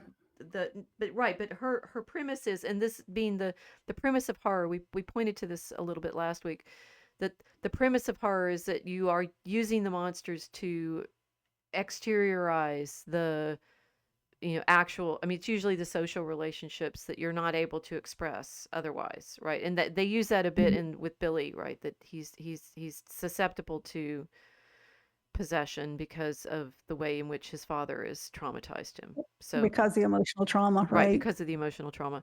And that kind of, I mean, we've been inundated with this for decades, that the men are the problem always, that identity is not, it should not be confined to your nuclear family, which, as that was my point about saying what nuclear family, right? It's like it's been Yeah. falling apart since I was 11, as far as I was Mhm. concerned. So yeah, it would having a traditional family would have been kind of nice, actually, if my stepmother hadn't lured my father away from my family because he was so traumatized by the Vietnam War. Thank you very much. Excuse me, where do you get off with this claim that the I'm actually pretty angry about this. Maybe you've Mm. noticed that no, I am, because it's a fiction that has corrupted. I mean, the monstrous that we've been fighting for decades now is the lie of exactly what the problem was. Yeah. The problem wasn't the family. That wasn't the problem. There have been violent men throughout history, Yes. and other violent men put them in their place. Yes.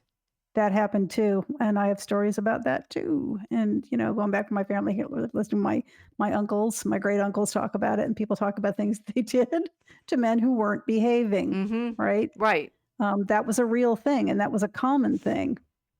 The family wasn't the problem, right? People being dragged away from their family by promises of shiny things here and there, and all of your other, your boredom will go away. Mm. All of these lies, and I don't like having to say this, but it's true. It's boredom.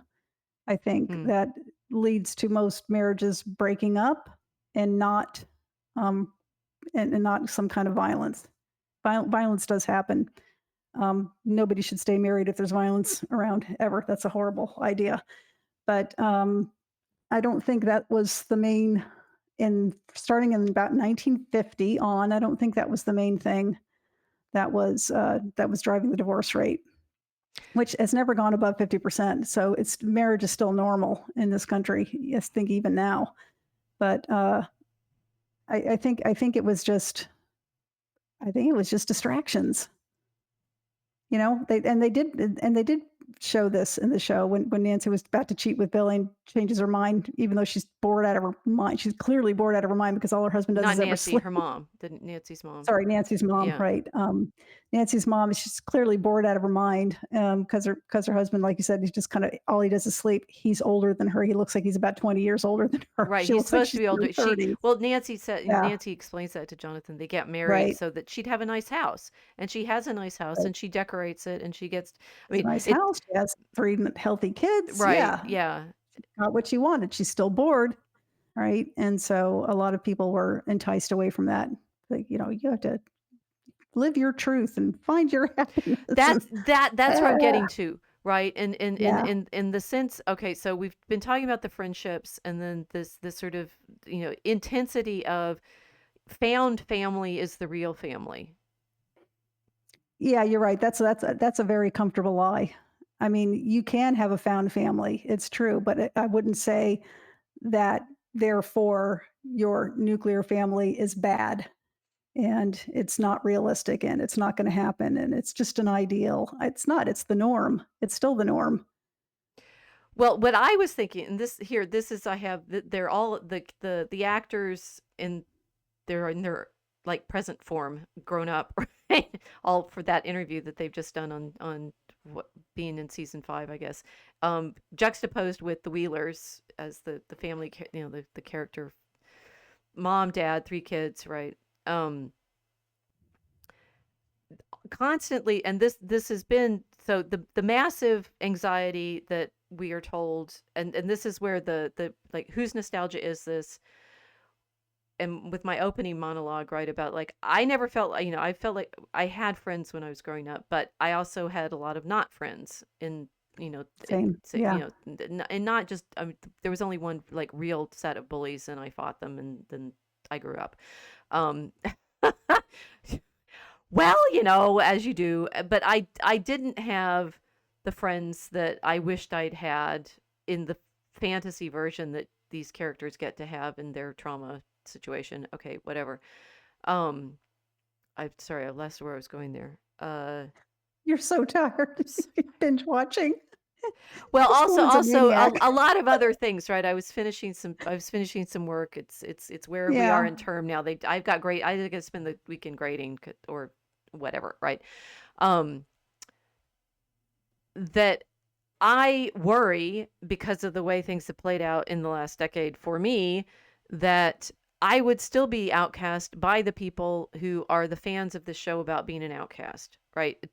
Yeah, that's the irony. I know what you mean. Right? Right. That, that this show is appealing because, look, it's this really, really close group of friends because they're the oddballs, and in season 4, Mike has to have gives the speech to Elle about, why are you upset at being, the outcast here? I've always been that. And I'm like, yeah. And guess what? Still am.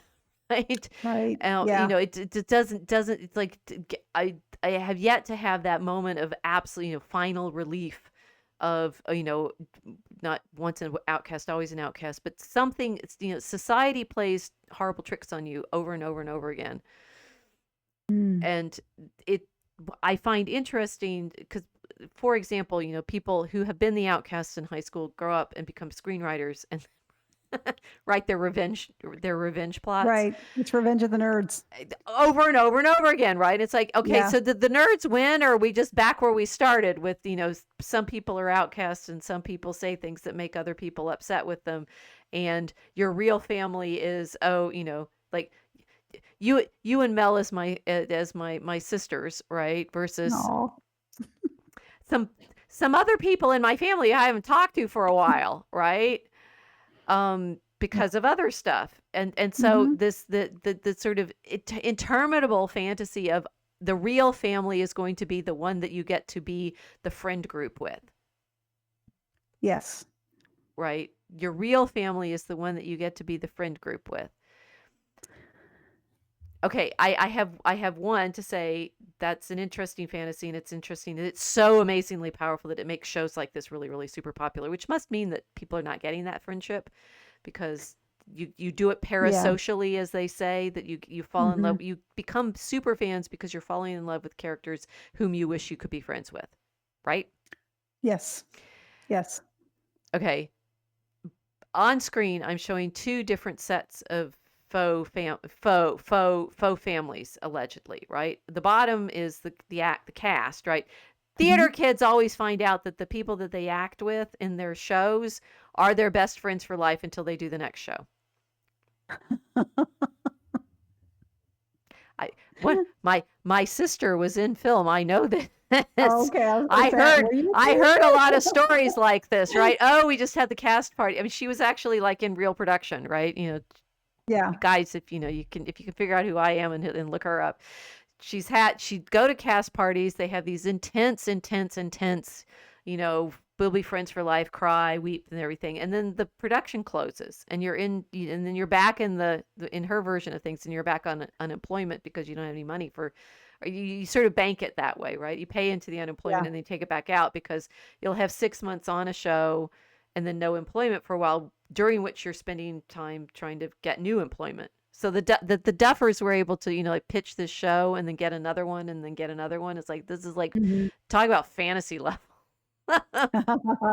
Yeah, You get that's another very season, stressful. you get another show, you get to be friends with this group and continue to act with them and do these super duper intense scenes with them that are like life changing, you know, trauma, uh, nostalgia. I've spent some time today watching videos about which of these people are actually in couples right now Oh, did you? and with whom. And who? Tell who? Oh well, the most durable one are the actresses, the ones playing Nancy and Jonathan.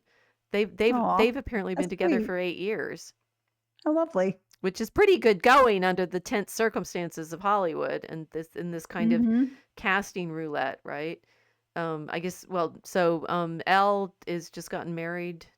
Millie Brown is married to um, Jon Bon Jovi's son. John Bon Jovi's son, but they're Yeah, they're younger, right? they The are. people playing I know Nancy they and got Jonathan are almost 30. yeah, I mean, they Millie Bobby Brown and I'm trying to remember her husband's first name, and I wanna say Jacob or Isaac or something like that, but I'm not sure what it is, but, they got a lot of heat for getting married so young, and I'm like, they're not too young. They're like 20 years old. That's my parents have been married 60 something years. They got married at 18 and 20. So yes, it's possible. Well, so Yeah, this is very.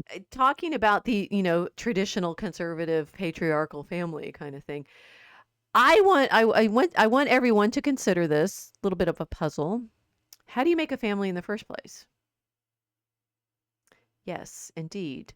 You get together with someone whom you weren't related to yet. That's It's right. called marriage. Correct. and, and so fundamentally, right, the great crisis that everybody is going through, and this is, I think the show is handling it beautifully. It's like it goes with what the Hopper character is going through with Elle and such like that. Mhm. The one great crisis you have is growing up and getting married. Yes. And that Yeah. feels like a rebellion against your parents because guess what? You don't marry your parents, right? That's called Right. something else. We That do, is the family. Yeah, that's the we don't family you make. consider that a Right. healthy. So yes, this I find this is what's so ironic. I find about it's like when I see you talk about Millie the L character going right. It's like Right. excuse me, all of our families are found. Yeah. Yeah. There's the one you're born into, and then okay, you want to rebel against your parents. That's literally called man and wife cleave together, become of one flesh. It's a totally different family Right. from the Right. one you That were biblical born in. path. And that biblical passage is specifically demands that you leave your parents. You have to leave your Yes, parents. that's a command. You have to say bye. Bye, parents, and Right, we'll make our found family. And the, right. so I what did I put my is my last picture? Oh yes, the brothers. Okay, we'll go back to them in a second. But sort of the meditation on it's so ironic that in fact the continuing trauma is we have to grow up, we have to get go through the horrible awkwardness of being 13 Oh, and go through the very difficult and challenging time of finding someone to marry. mhm. Yeah, it's hard. Growing up is hard. Yeah, Yeah. it yeah. There's different levels of hard too. It's different types of hard, right? Depending upon what age you are. Right. And I do think I mean they're playing off of the different it's like Owen's the Paul Reiser character. I was obsessed with Paul Reiser not when he was in Aliens, but when he was doing Mad About You. I loved that show. I liked that show a lot. I obsessively watched it. I could not they Yeah. had the only way they could end a season was with them breaking up. And they kept doing it, right? The I don't every remember that. I only remember them breaking up once before she got pregnant. well, and then it killed the show because they didn't know how to do the transition to having a baby. Oh, It's okay. like you had the characters, the tension that they had about being in this and also Helen Hunt got her acting career went off and she tried to be a film actress instead of the television actress. Well, she got an Oscar, so True, but then she's vanished, but right? then It would- then that happens sometimes, yeah. yeah. But so she was I had a love-hate relationship with her and her character because I really liked Mad About You, but they could not resolve it into and the next stage. So there's the one stage of you're 13 and you have to grow up and you have to find somebody and get married. And then there's that Mm. the following stage where and then you have a baby and it changes everything again. And Mad About You could never get through that. Reiser actually wrote a really nice book about having a kid, Oh, parenthood. that's nice. Yeah, that he went on to, and it feels to me like his character in Stranger Things gets to grow up as well and deal with the fact of what that I now have responsibility for Elle. What am I going to Yeah. do and take care of her instead of being the business relationship that or the lab Right. relationship that he Yeah, he was. was the only one in the lab who was saying, "What? This is a kid, you know.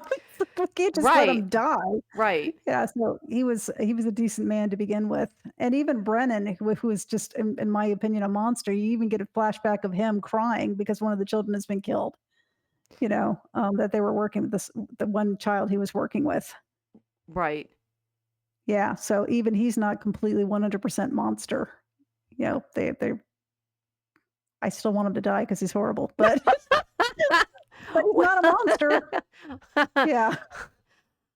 So anyway, so I'd say the thing that, and then there's the brothers, right? It's like I love the way the Duffers themselves must work together very effectively because making a movie like this is trauma of its own sort.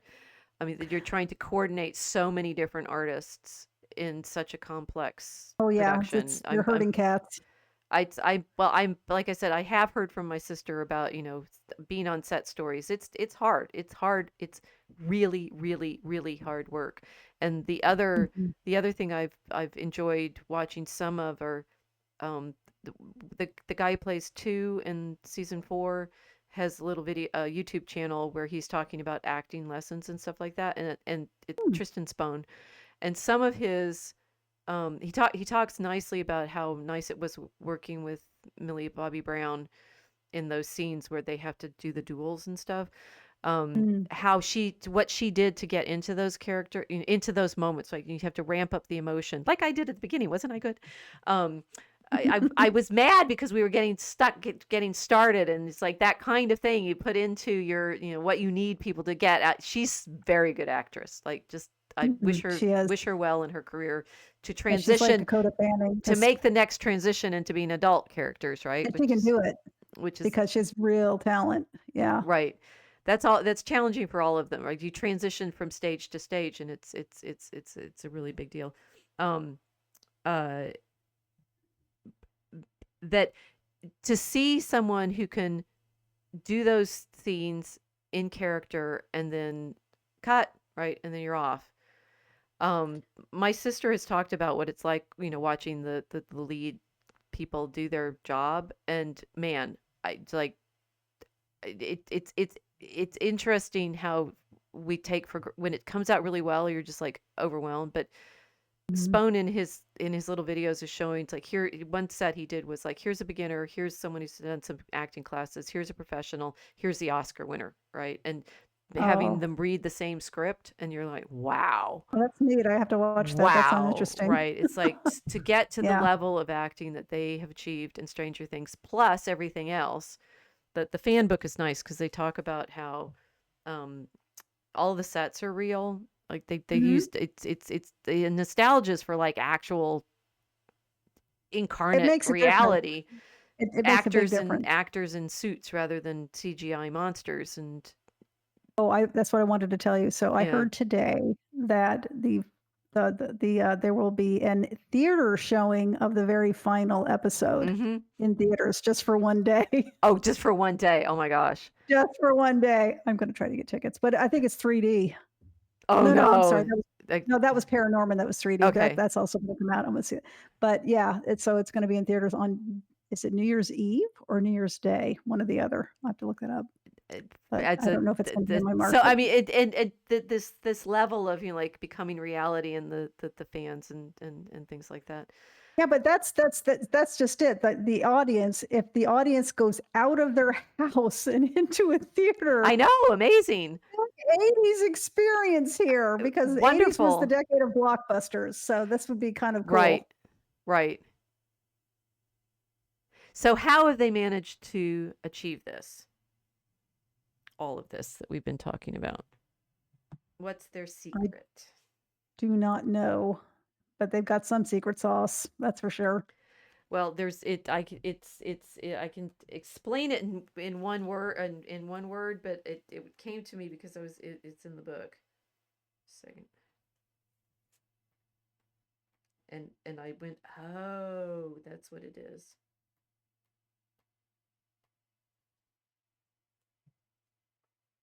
So this is chapter 3 in the fan book, the phenomenon, right? And they're talking about the reception and why, and like some. Uh, I thought this was actually a nice description from the New Yorker. So it's Emily Nussbaum praised the series as a cool summer treat.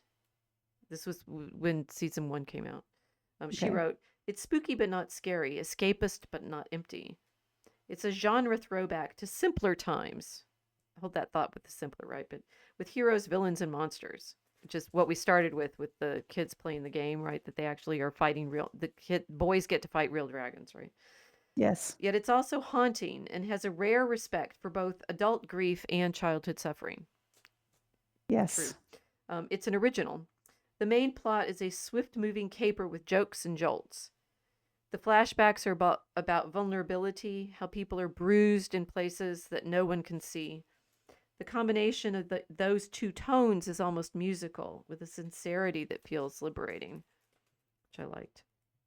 That's Um, lovely. but this was. They talk about how people just found out about it by. They didn't actually do a lot of advertising, apparently. It was more sort of word of mouth.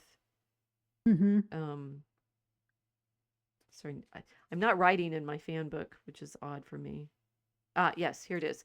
In time, Daniel de Adario offered a similar appraisal. And this is where I went, oh, now I get it. The show's tone, giddily indulgent of both small town cliche and monster serial oddity, is so backward looking that on first blush, it's hard to imagine how the show could succeed artistically or commercially in our more ironic age. Oh, what a bore. No, he's right. Because He's what? not. No, That's just from his no, perspective no, in no, New no, York no, no, City. no, no, no, no, no, no, no. I mean, he goes on and said, and yet Stranger Things is an unqualified success, a show whose fondness for its own source material makes its nostalgia warm and inclusive. It isn't using familiar tropes to demand your money or your attention. It's welcoming you into a fan club. He just said the opposite of what he said the first Right, half. because he was saying it's hard to imagine, and yet he's making the contrast so you see what happened. It's not Okay. ironic. That is the fundamental thing that they do. They don't wink at their material. They're not making fun of it. They're not making fun of it. And I think the to explain how absolutely utterly astonishing that is, um we have not been able in academia to take anything seriously for decades. We are not allowed to be sincerely like the thing that the students always say when they take my Tolkien classes, they're terrified of taking my class because they're worried that taking the class on something they love will destroy it. Oh, I get Because that. what academia has been doing since the 80s is it's all, you cannot actually simply love something. You have to wink and smirk and be, the sort of the real, like, bully, dismissive kids who are never allowed. You're never allowed to simply fall in love. Mhm. um I find this actually very interesting in terms of Northrop Frye's theories of genre.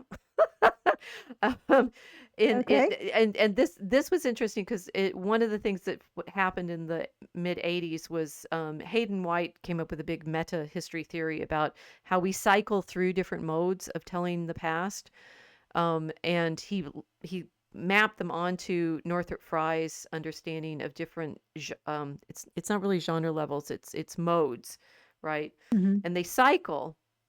Um, or they seem to tend to cycle. And this is like those cycles of civilization kind of things that people love quoting all the time.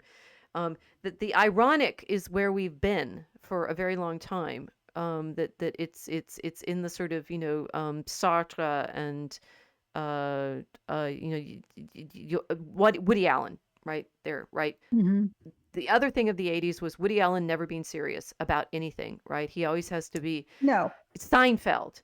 Woody Allen, Seinfeld. What Well have we been living through for the last 30 years? It's Seinfeld. well, Always Seinfeld's sarcasm, sarcasm. Woody Allen was more contempt. I mean, I think he was contemptuous of the things he made fun of. So I that don't think you're Seinfeld was. mm, true, fair.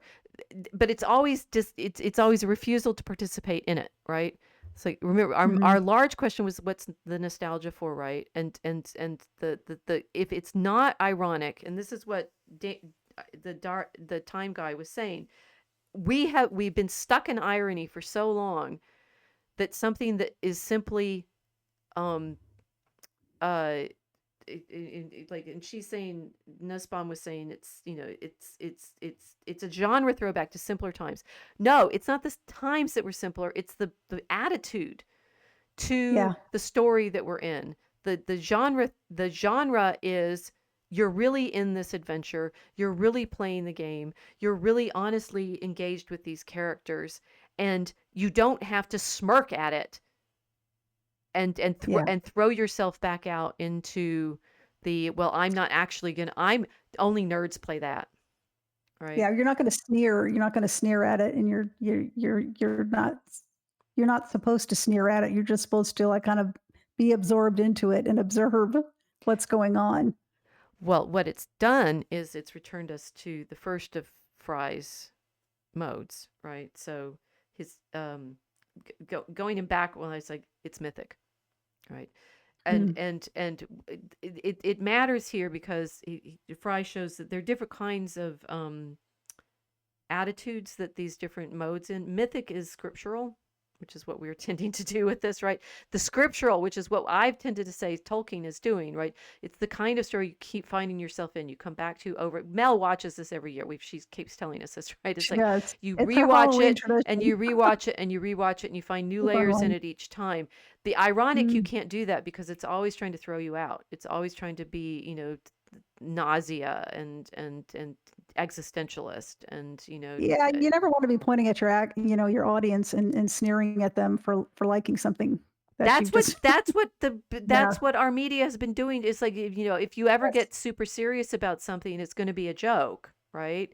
And right. what's interesting about Stranger Things is, I mean, it's like really, really refreshing. It does not make itself a joke. It does not make jokes at its own expense. It does not make jokes at the audience's expense. It takes its fans seriously and compassionately, and that gives them this sense of participating. The other modes, romantic, which you get chronicles from, high mimetic, which you get nationalism from, low mimetic, which you get individualism from, and then ironic, which is discontinuity. But they have, it's not just nostalgia. They've shifted the entire level of storytelling that they're participating in back to the mythic level. It's amazing. Mm. And that it comes back with the brothers, that they're able to be affectionate with their own relationship and who they are. It's a magnificent gift. Yeah, it is. So yeah, Mel is saying sarcasm is the bane of the internet because it does not translate well. That No, it doesn't. It really doesn't. they have somehow and if you start thinking about, think of all of the other shows that are always making either they're dragging you down into yet more porn, right, which is what Netflix has been famous for recently, right, or to make you smirk at whoever it is that we in our story are going to be better than, right? So that's what everybody's responding to with the woke stuff, right? It's like our Mary Sue characters are always going to be better. None of these characters do that. The Mhm. story doesn't do that. It's amazing. Yeah.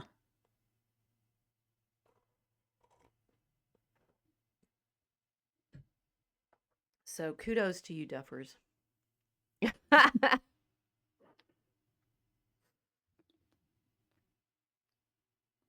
Labor of love. Oh, that's why there are no memes. Interesting. Yeah. Oh. Well, like Mel and I did find that, but you're right. They're not really memes so much as like some maybe one of the more famous pictures. Yeah, we were really perplexed about this before we did our first stream on this subject last week. Um, Rachel says, where are all the memes? I'm like, well, we know there's memes. We've seen them, but then we couldn't recall any of them. So we started searching for them and couldn't find any good ones. It was really strange for This could be it. something that's been such a phenomena. It's like there should be lots of memes about this, but I'm positive I've seen them. Yeah, and I did, but they're not memorable. The show is memorable though. But it for different reasons, and maybe the memes have to be the meme world lives in that. So clearly to me, I'm recognizing Stranger Things lives in the mythic. It therefore lives in the scriptural, which means it lives in the way in which people identify with the story. They want to be in the story. They want to Yeah. rewatch it. They want to go through it's liturgical in that sense, right? We've talked about that. And in some level, everybody watching this has already been in the story on some level because it's about relationships. Right. Right. But it has this. Look what they're doing with the release on season 5. Thanksgiving, Christmas, and New Year's. Are you kidding me? Old fashioned, Liturgical, scriptural, liturgical. mythic, right? They're going to. We have to. So it's Oh, mythic. It's at this deep, marvelous mythic level. yeah. And if I don't know whether my phone is about to die. I won't quote Fry at you yet, but they've achieved. I mean, and I think this is lovely on their part because the primary, the background motivation for Dungeons and Dragons was famously Lord of the Rings, and Lord of the Rings Yes. is one of the I love Tolkien way much more than I don't think C.S. Lewis ever wrote anything at this level. No. This you must reread it to go through Mordor again. The language is so, I mean, the Tolkien's language is so beautiful. It's so beautiful. Now, Lewis wrote good stories, but they're they're easily digestible ones. Tolkien isn't. You have to read it over and over again. Well, and this is what Tolkien meant, the difference between history and allegory and the the sort of going through it. The history is the thing you have to participate through, which is obviously why now that when we finish this, which is going to we've done our stream moment, right? I'm going to have to go finish watching. I'll probably be up till 2 or 5 or I don't know. I'm not doing that. Well, I'm gonna watch it. I'm gonna watch it tomorrow. Probably the rest of season 4 again. Yeah, right before we started, and this is not why my equipment failed. So don't yell at me. She doesn't yell. I'm just. I was frustrated with myself not understanding what were going on. No, I mean I usually come in much earlier, and I said, oh, everything's working fine, and I set all my equipment up, and I came in, and then my earphones weren't working, which is why I've got my Beats on right now. It's like I could not get this thing work. Anyway, yes, I watched I watched 2 more episodes of season 4 right before we came on. Oh, that's why you were on the wire. Right. A little bit, yeah. But it should have worked. Darn it. It should have worked. I had plenty of time. Nope. But it didn't. But this is the sort of if I were going to write I haven't even written anything about Tolkien yet because part of it is like this participatory quality of it's not just nostalgia, right? It's this participation in the story feel that you must go through, and you go through it in a kind of faux trauma of binge watching it. That season 4 is hard. Oh gosh, it's hard. It actually is a true horror. Season 4 is a horror. Right. So but all of these things are, I mean, obviously what's bonding the fans, right? You're bonding with the length of the length of the story and the participation in it in exactly the way we've been bonding with the Lord of the Rings for all these years. Yeah. So true. Very happy to have found this story. We're going to continue talking about it next week because just like with Tolkien, right? It's like once you get in it, you start realizing all of the layers, and it's scriptural in that sense too, with the layers of today we've been doing a sort of moral reading of it, with the friendship levels, but there's anagogical, which is revelatory, and Oh, there's Christological, which we did a bit of last week, and then there's the historical, which is no, something yet again. But I found myself, jumping up and saying, "No way!" And I'm jumping up looking for a notepad to write notes down as I'm watching this. That kind of show.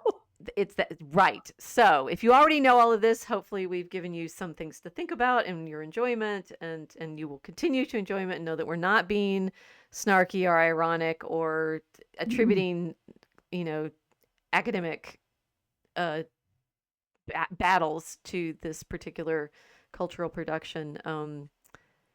And let us know what you think in the comments, because we're participating in the fan world, right? With Yes, the more the fangirling. fangirling with the of the duffers and such. Okay. Um, and Mel says Christ is King. Hallelujah. Hallelujah. Great. So we'll see you guys next week talking about monsters. We got monsters for Halloween Okay. night. If we'll be starting at our usual time, so you probably should it should be dark, so you've already done your trick or treating or handed out the candy if you're handing out candy, and we will carry on next week. Good night. Thanks for joining us.